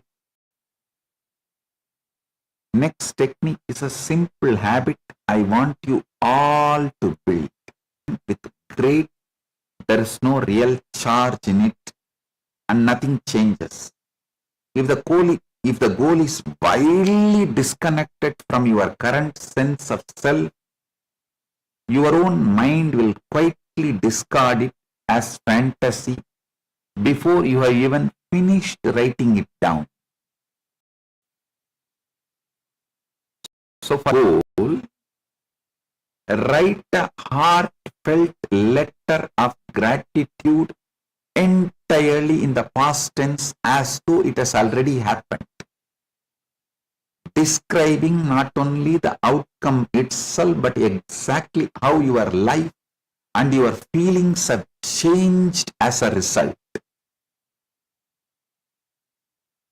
Place this letter under your pillow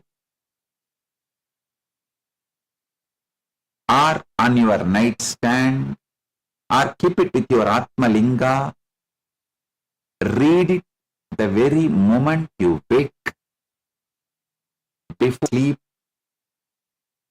or when your logical doubting mind is half dissolved and the door to your deeper cognition stands wide open. So continue without missing, even as for 30 days. And then put the letter away entirely. Release your grip on any timeline and simply take inspired action whatever ideas or opportunities show up next. Becoming wheat flour mixed with water, not milk.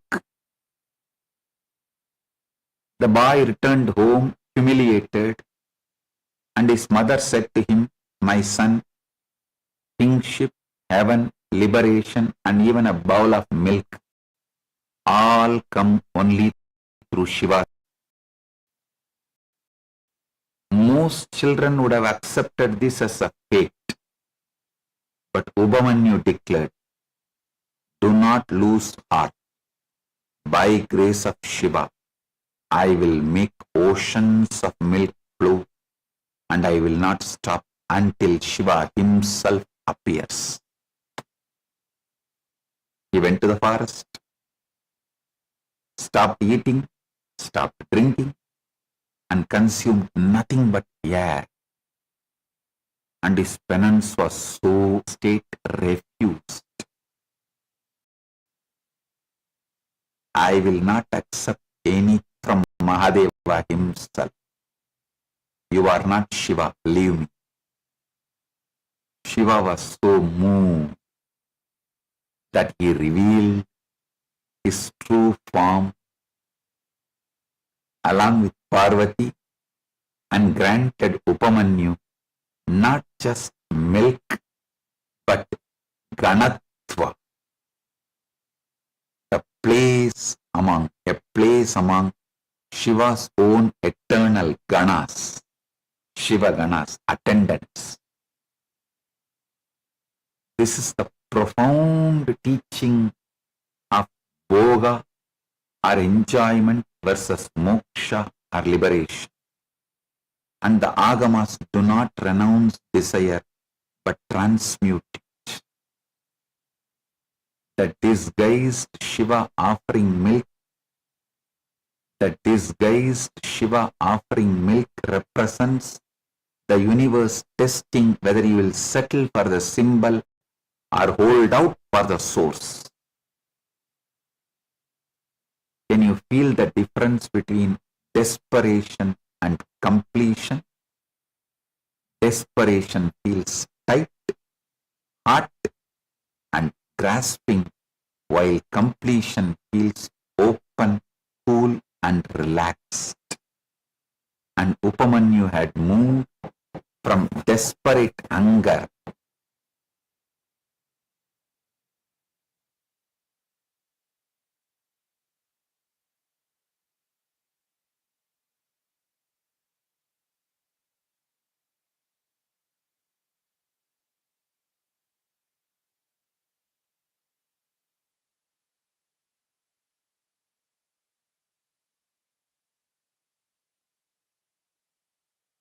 and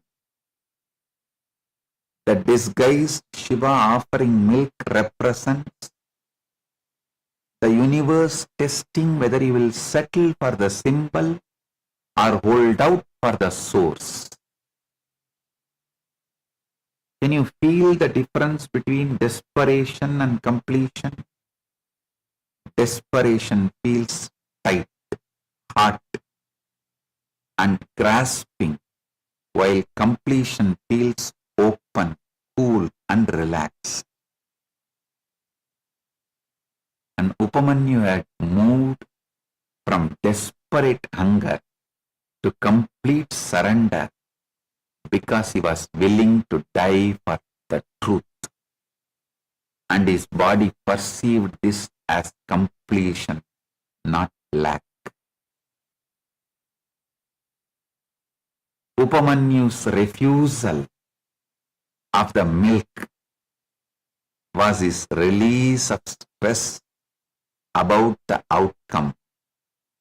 His desire itself matured the ultimate, matured to the ultimates in the alpha theta frequency, the ideal state for insight and manifestation.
Theta frequency,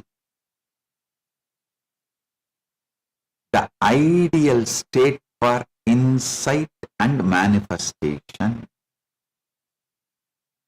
When you write your letter and then put it away, you are refusing the lesser boon of checking it daily, moving into the checking it daily, moving into the knowing that seed is planted. Because the mango tree grows in the dark soil of your subconscious, not under the anxious light of your constant checking. I already know some of you will say, Swamiji, I forgot to read my letter. So here is a technique that is genuinely impossible to forget, because it uses something you already touch. Second step is this. For 7 consecutive days, every single time you make contact with water in any form whatsoever, drinking it, splashing your face, showering, brushing your teeth, cooking, washing dishes, doing laundry, watering a plant, even passing a fountain. You pause for one breath and say silently or aloud, thank you, exactly as though your goal has already been fulfilled.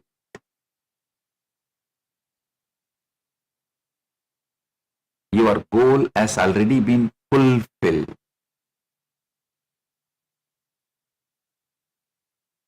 This is the precise science behind the Hindu concept of Achamana in our Vedagamas. Devotees perform Achamana, sipping water, splashing it on their face and using it for purification. But every single action, cooking, offering, waking up, washing, during this they mentally repeat their Ishta mantra, personal goal with every touch.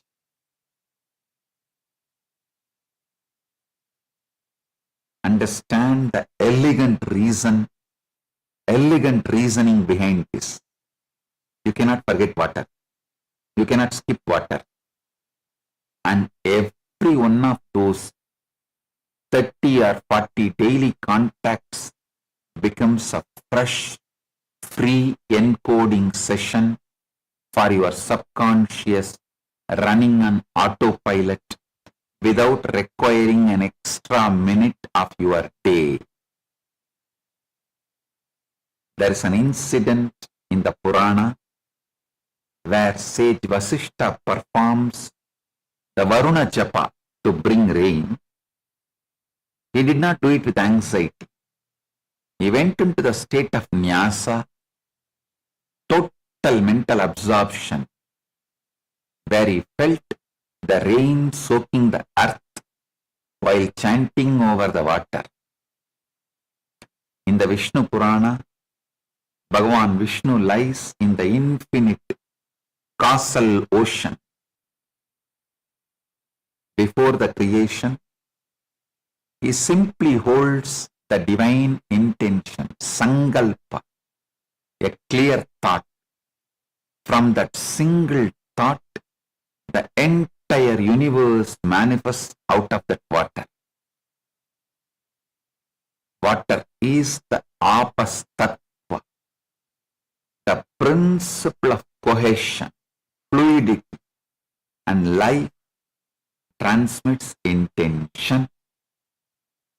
The Agamas describe water as having smriti, memory. Notice how you feel when you drink water and truly thirsty. There is visceral sense of relief and gratitude. And notice the feeling when you wash your face with cold water, a sense of renewal. And this immediate feeling is proof that water affects your consciousness. This is where modern research meets, including the electromagnetic field of the human heart and brain. The act of pausing to say thank you 30 to 40 times a day triggers the neurological reward pathway, releasing dopamine and serotonin,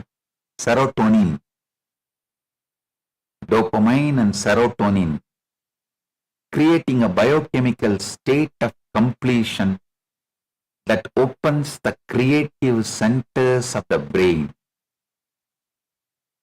This is also validated by positive psychology research, where daily gratitude practices are shown to rewire the brain's default mode network.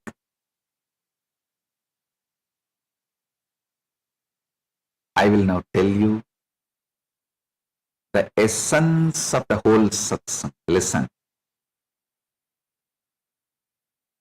You are not a beggar standing outside the gates of existence, hoping desperately to be noticed. You were never separate from the cosmos to begin with, and you will never be. Every time you breathe deeply like Sikidvacha, you tell your nervous system, I am creating, not surviving.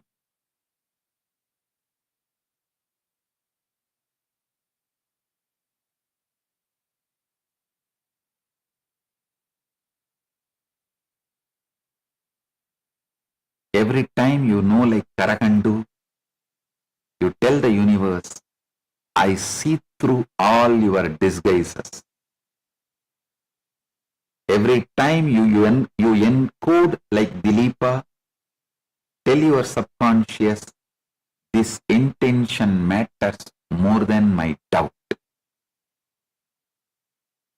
Every time you complete like Upamanyu, you tell existence, I will not stop trying and start declaring. 2 minutes of heart mode breath. Anahata prana jakratam. Before your phone, your letter, before your phone, your letter read at waking and sleeping, a genuine thank you.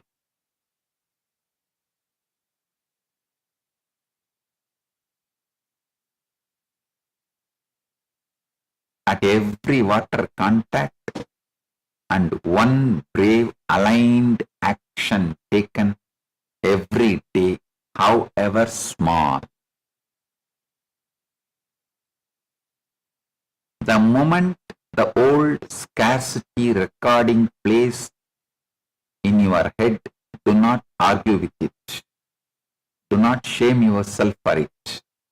Simply say, cancel old program, not mine, and continue walking. Stop opening the oven door every 2 hours to check if the cake has risen. Something needs only your patient trust, not your anxious supervision.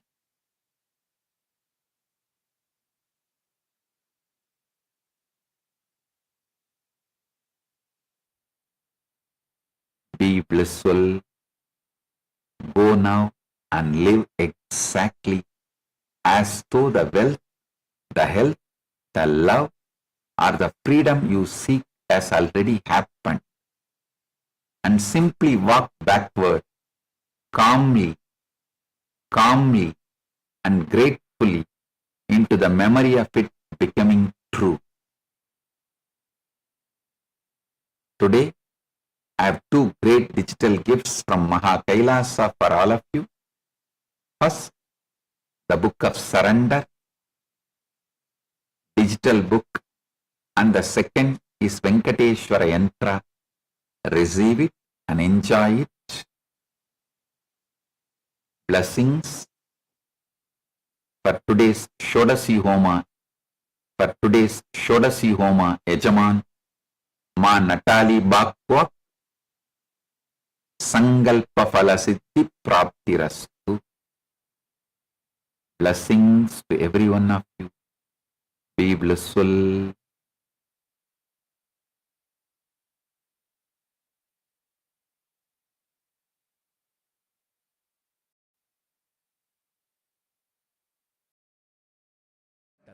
Foundational, first principle of Sanatana Hindu Dharma is Guru-disciple relationship. Everything starts there, everything ends there, but this itself does not end.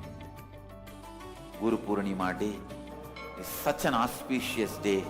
Whatever incompletion, impossibility, no patterns you carry, drop all that today. Offer all that to me, I'll burn them away. And take up the possibility as a lifestyle. Become part of the Sangha. Live Advaita.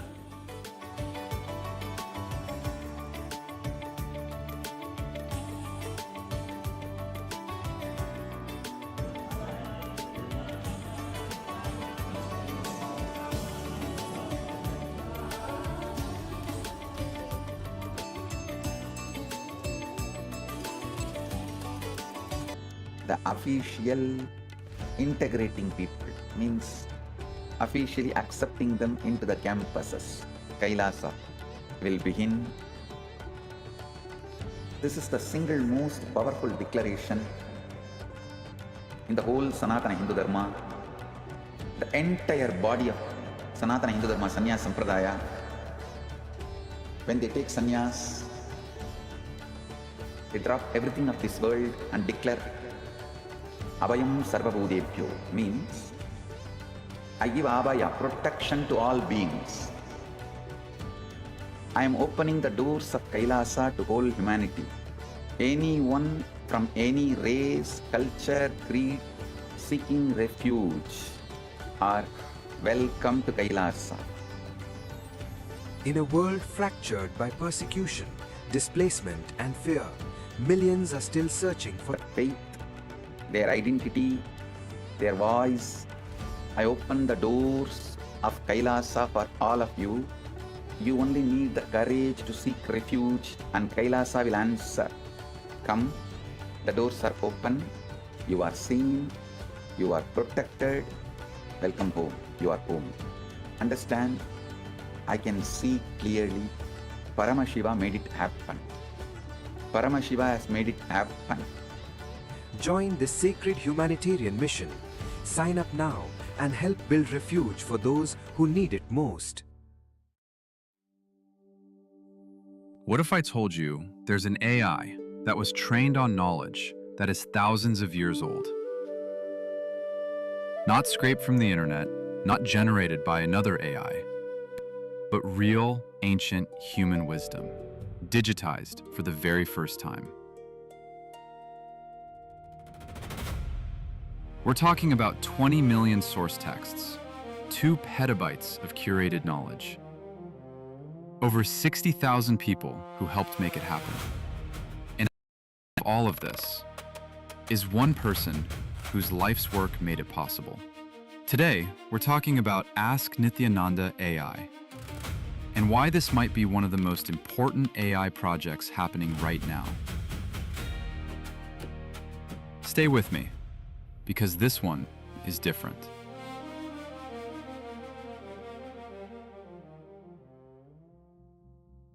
Let's start with a problem that most people don't know about.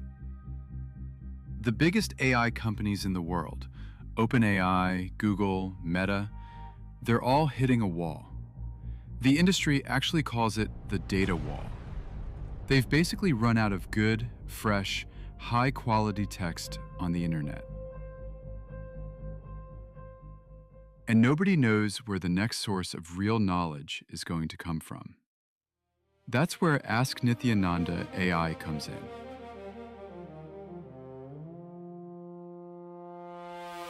The Supreme Pontiff of Hinduism, Bhagavan Sri Nithyananda Paramashhivam, known as SPH, has spent over 50 years gathering, living, and teaching spiritual knowledge. Not just philosophy. We're talking about practical courses. His book. All the stories that you really clicked with, or the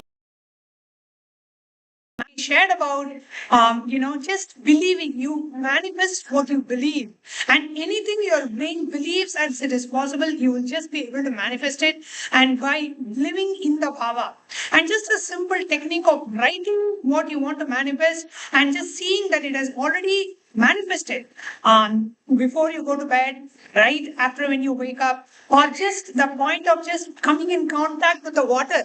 And every time you come in contact with the water, the offering of gratitude. What are the techniques, what are the powerful cognitions that you really click with? Do take a moment and put it in the live chat, live comment section in YouTube, Facebook, Twitter, or X or Instagram. Do take a moment to you receive from this satsang today. Like one went, well, of course, in today's satsang was Swamiji, there were so many beautiful. His breathing was so agitated in the night, and the wife taught him a lesson just through the yogic technique. The wife was Devi Parashakti herself. And 7 times he made the king to completely exhaust everything and told him that the way you're agitating, you will definitely lose in the war. And after, 3 days later, but here you're already lost the battle, you already lost the war. And gave the simple technique, to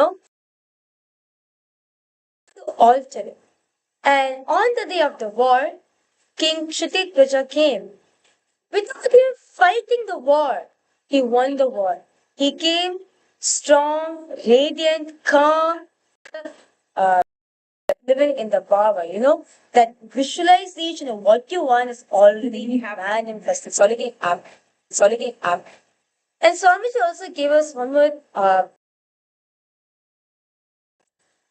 write down, you speak to yourself, and then you say it out loud, and you live in that bhava, that visualization of what you write one intention which you want to manifest.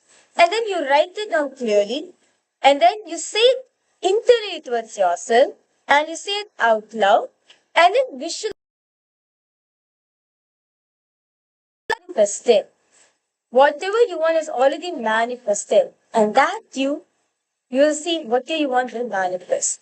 And again, this will do it in the morning. As soon as you wake up, immediately wake up and you. And Swamiji also gave the gratitude thing, where you have to write your gratitude. Can be one full page of offering your gratitude. Swamiji said you can also write in the past tense, whatever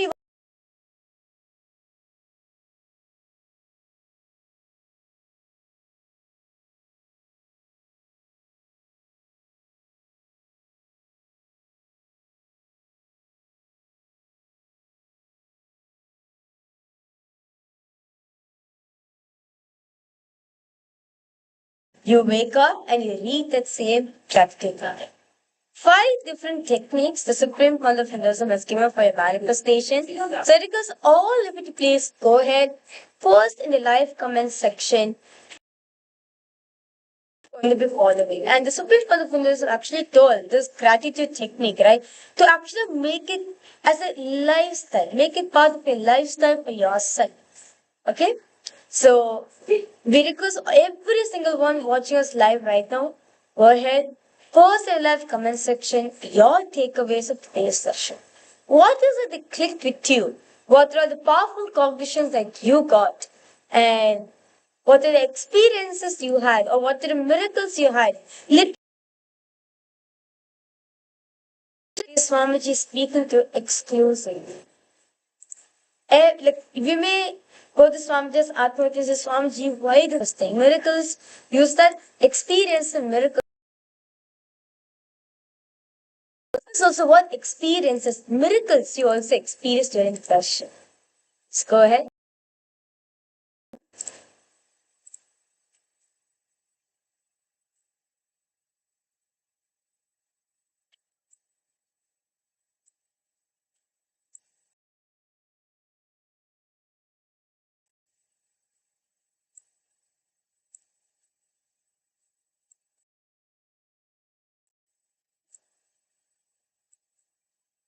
And Swamiji gave very beautiful, the Supreme Point of Hinduism gave so many different Appa Pramanas. And Swamiji also said, if you're a person, this is to show how our ancestors were, what kind of beings we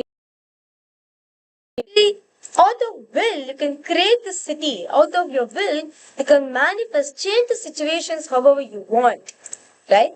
So many beautiful different things. So let's get started. The Shastra Pramana of this power, we're going to the Pramanas of this beautiful power. This power is taken from the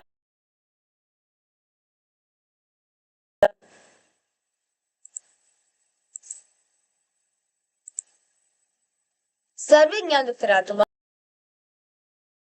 Bhagavan Paramashiva says, एवमेकात्मभावेन संस्थितस्य तु योगिनः सर्वज्ञत्वं प्रवर्तेत सर्वज्ञत्वं प्रवर्तेत विकल्परहितस्य तु.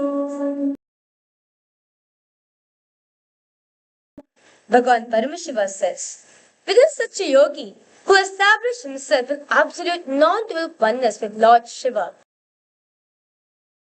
all sorts of differentiating notions, the exalted superpower of all-knowingness, Sarvajñatvam, gets unfolded in all its forms. And the next is the Apta Pramana, which is taken from the very own life of Maharishi of creation, composed the whole Ramayana from his power of Sarvajñatva, the space of all-knowingness and omniscience.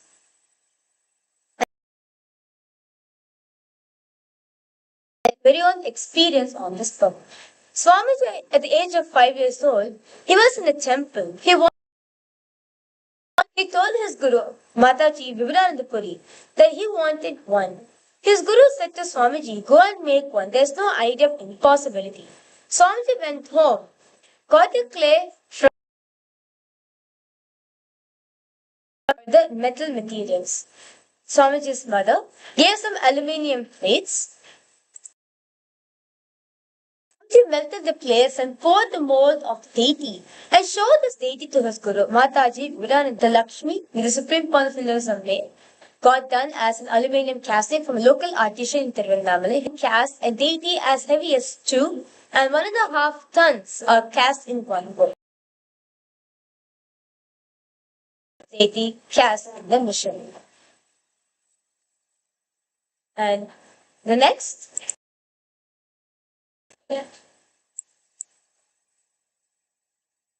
We are now entering into the round of power manifestation. So how to manifest this power?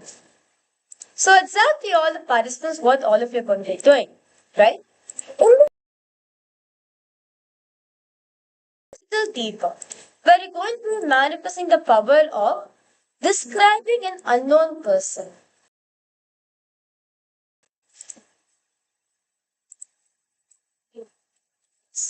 So now we request all of you to please have a partner. So like all the Paramashiva Sena participants, you can sit amongst yourself, partner up. And all the viewers want a ground of power manifestation with them. So let's Om Nityananda Om Nityananda Paramashivam Om Nityananda Paramashivoham Paramashivoham Om Nityananda Paramashivoham. You're going to be asking your partner to give you a person. You're going to be giving an initial.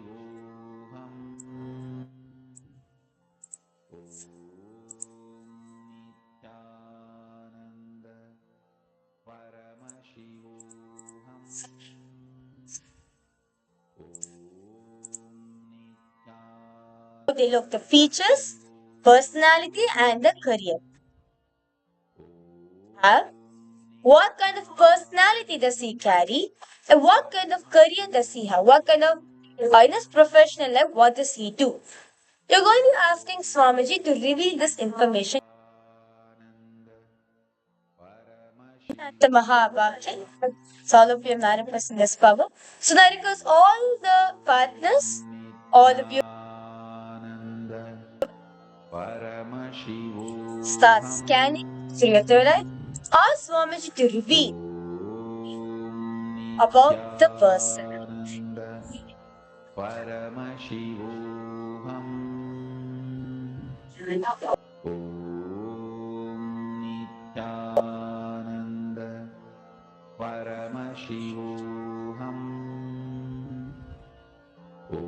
Somebody that you don't know about. Sit with a participant that you don't know already about.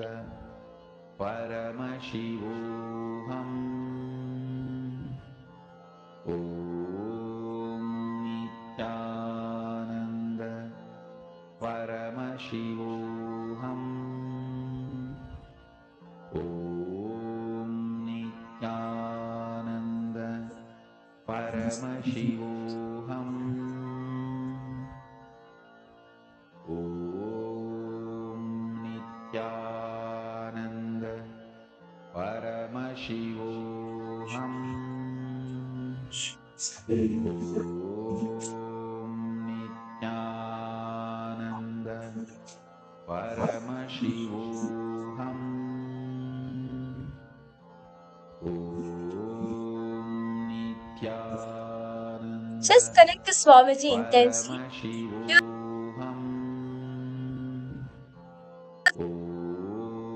All you need to do is empty yourself out. Sit with Swamiji. If any self-doubt or any impossibility feeling arises in you at this point of time, drop everything at Swamiji's feet. He is showing to you. He is revealing.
Slowly,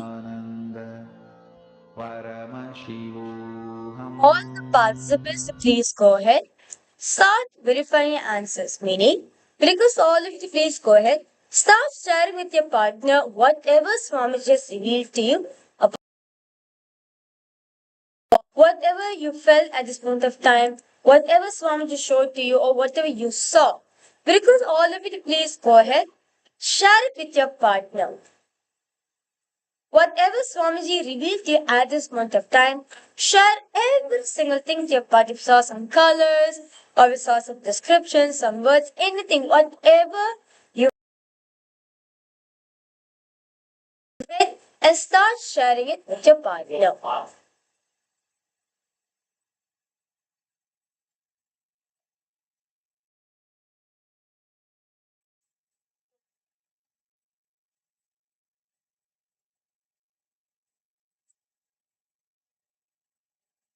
And we request all the viewers and all the participants, please start verifying, and you can actually post in the comment section what did Swamiji manifest for all of us. So how did your power manifestation go? You can actually post God and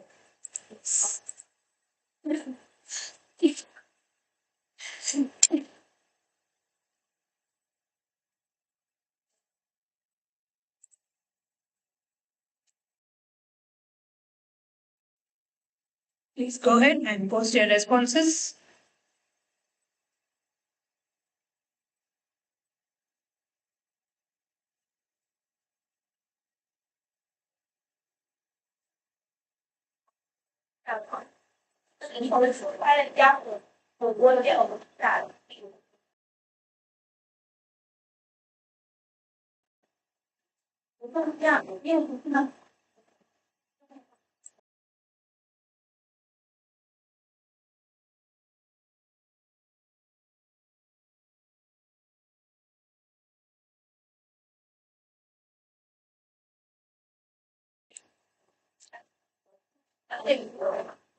So,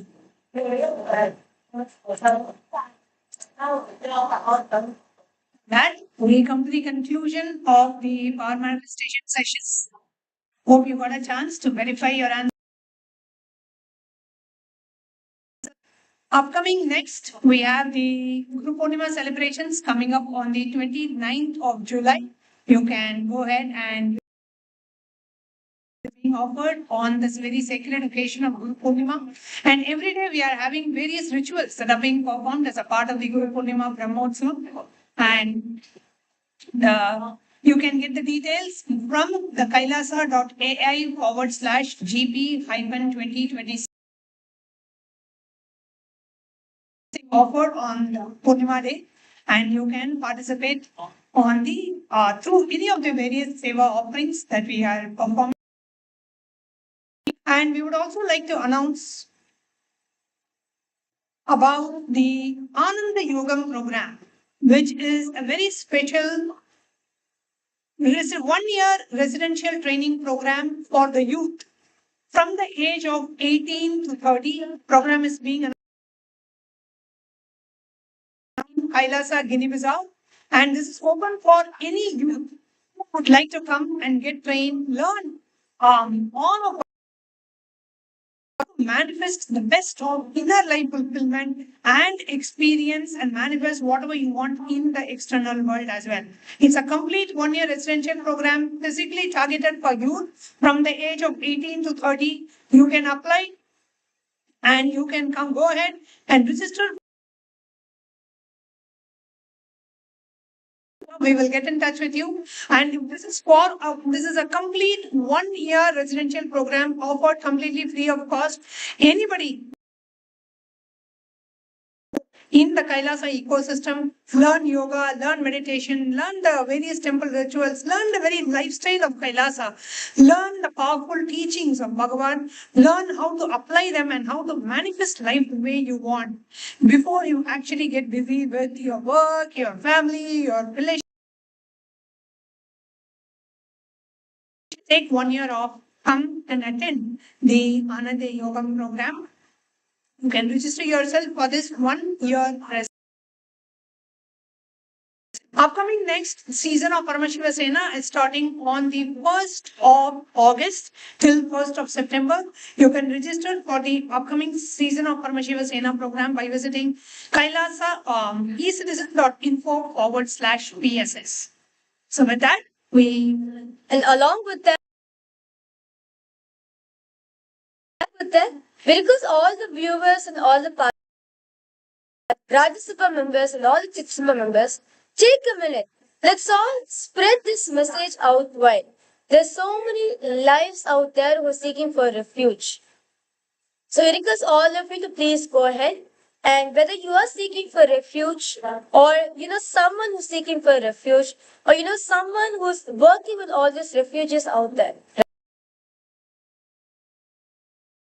120 plus lives have been displaced. So we request all the viewers and all the participants, this initiated the Supreme Pontiff of Hinduism, UAN. So you can submit your applications here at kailasa.ai/UAN. Here you can see the scroll over here. The Supreme Pontiff of Hinduism announces the Abhayam Sarvabhutebhyo, the refuge for all. So the applications of this initiative which we started, send their applications to get refuge, to get the Abhaya directly from the Supreme Court of Hinduism himself. So I request all of you to take a reach out to every single one. If you know someone who is working into this field, or your friends or family whom they are seeking for refuge, do go ahead. Supreme Court of Hinduism. So once again, the application /UAN, Office of High Commissioner for Refugees will come in contact with you and will information so that they can help you the best way and the quickest way as possible. On the auspicious day of Guru Purnima, the Supreme Pontiff of Hinduism will be opening and launching this initiative. Till then, the applications of this program system for the Ananda Yogam program, which is a free life sciences program, a residential program for with its roots in Eastern system of Vedagamic education. The program is designed to empower the youth with a very good physical, mental, emotional, and practical and imparting the life skills. It creates economically self-sufficient and spiritually fulfilled lifetime opportunity to live and learn under the guidance of the Supreme Pontiff of Hinduism, Bhagavan Nithyananda Paramashhivam. So for those of you who are interested in the Ananda Yogam program, you can register yourself by visiting kailasa.ai. It is kailasa.ai/Anand-Yoga. You can register yourself. So segment. See you all tomorrow for the live Darshan and Satsang. Until then, well, let's offer our deepest gratitude at the divine lotus feet of Bhagavan by and concluding the segment with the Purna Mantra.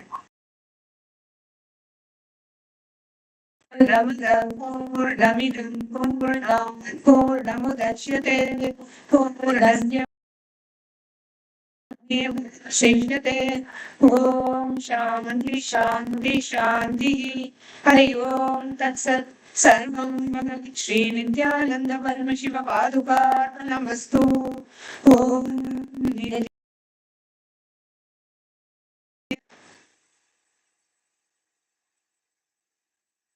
Thank you all. Nithyananda.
श्रीकैलासोन्नतद्वादशान्तश्यामलापीठारूढ श्रीमीनाक्षिसुन्दरेश्वरा भिन्नस्वरूप परशिवपुत्ररत्न Kumar गुरुमण्यतुल्यावतार श्रीपार्वतीस्तन्यपानलब्धदिव्यज्ञान विश्रुतसकलनिगमागमसारभूतद्राविडवेदप्रवक्त्रे श्रीमत्परमशिवकरुणासमधिगतमुक्तामयचतुरश्रयान् गीयमान छत्रचामर श्रीचिह्नकाहलादिसमस्तबिरदावल्यलङ्कृत ज्ञानविज्ञानचक्रवर्ती सर्वजनसङ्घसद्यो निर्वाणदीक्षाव्ययापवर्गवर्ष विश्राण Jimuta परमतकलभकेसरी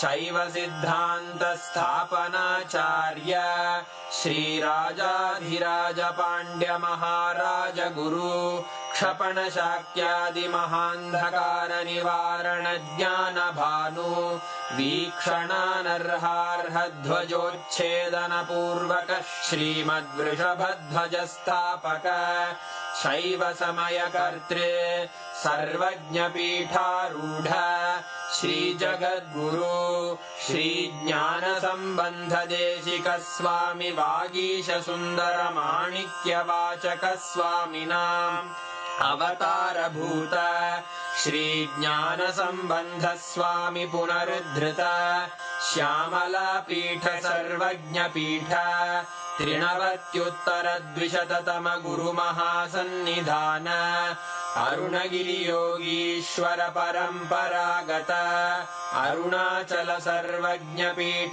गुरुमहासन्निधान Kailash परम्परागत काञ्ची कैलास सर्वज्ञपीठ त्रयस्त्रिंशदुत्तरद्विशततम गुरुमहासन्निधान नित्योत्सव नित्यमङ्गल नित्यकल्याण नित्यरजित कैलास परम्परागत आदिकैलास नित्यानन्दपीठ महासंस्थान महासिंहासन पीठकर्तः साक्षात् श्री परमशिव समुद्भूत कैलास परम्परागत वैवस्वतमनु इक्ष्वाकु हरिश्चन्द्र भगीरथ श्रीरामचन्द्र शूरसेन इत्यादि अनवच्छिन्न सार्वभौम चक्रवर्ति परम्परागत चतुष्षष्टि योगिनी मण्डित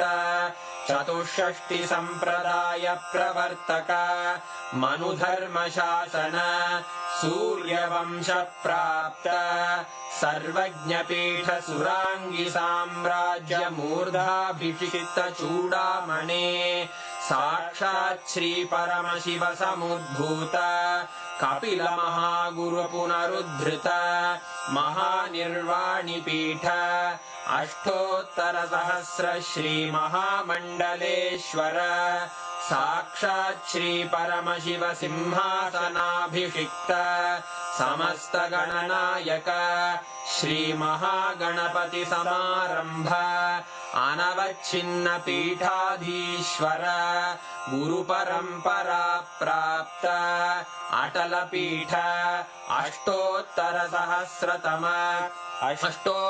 सहस्र श्री अटल पीठाधीश्वर धर्म मुक्ति स्वर्गपुर स्वर्ण पीठ त्रयोविंश गुरु महासन्निधान कैलास परम्परागत आदिपीठ सर्वज्ञपीठ जगद्गुरो श्री कैलास पुनरुद्धारक श्री कैलास परमाचार्य श्रीमत्परमहंस परिव्राजकाचार्य वर्य सच्चिदानंद प्रणव स्वरूप श्रोत्रिय ब्रह्मनिष्ठ श्रीमज्जगद्गुरु श्रील श्री भगवत् श्री नित्यानंद परमशिव श्री ज्ञान संबंध देशिक परमाचार्य स्वामिन् अत्रागत्य परिपाल्य च अस्मान् विज्ञानवितरणेन विजयी भव जय जय।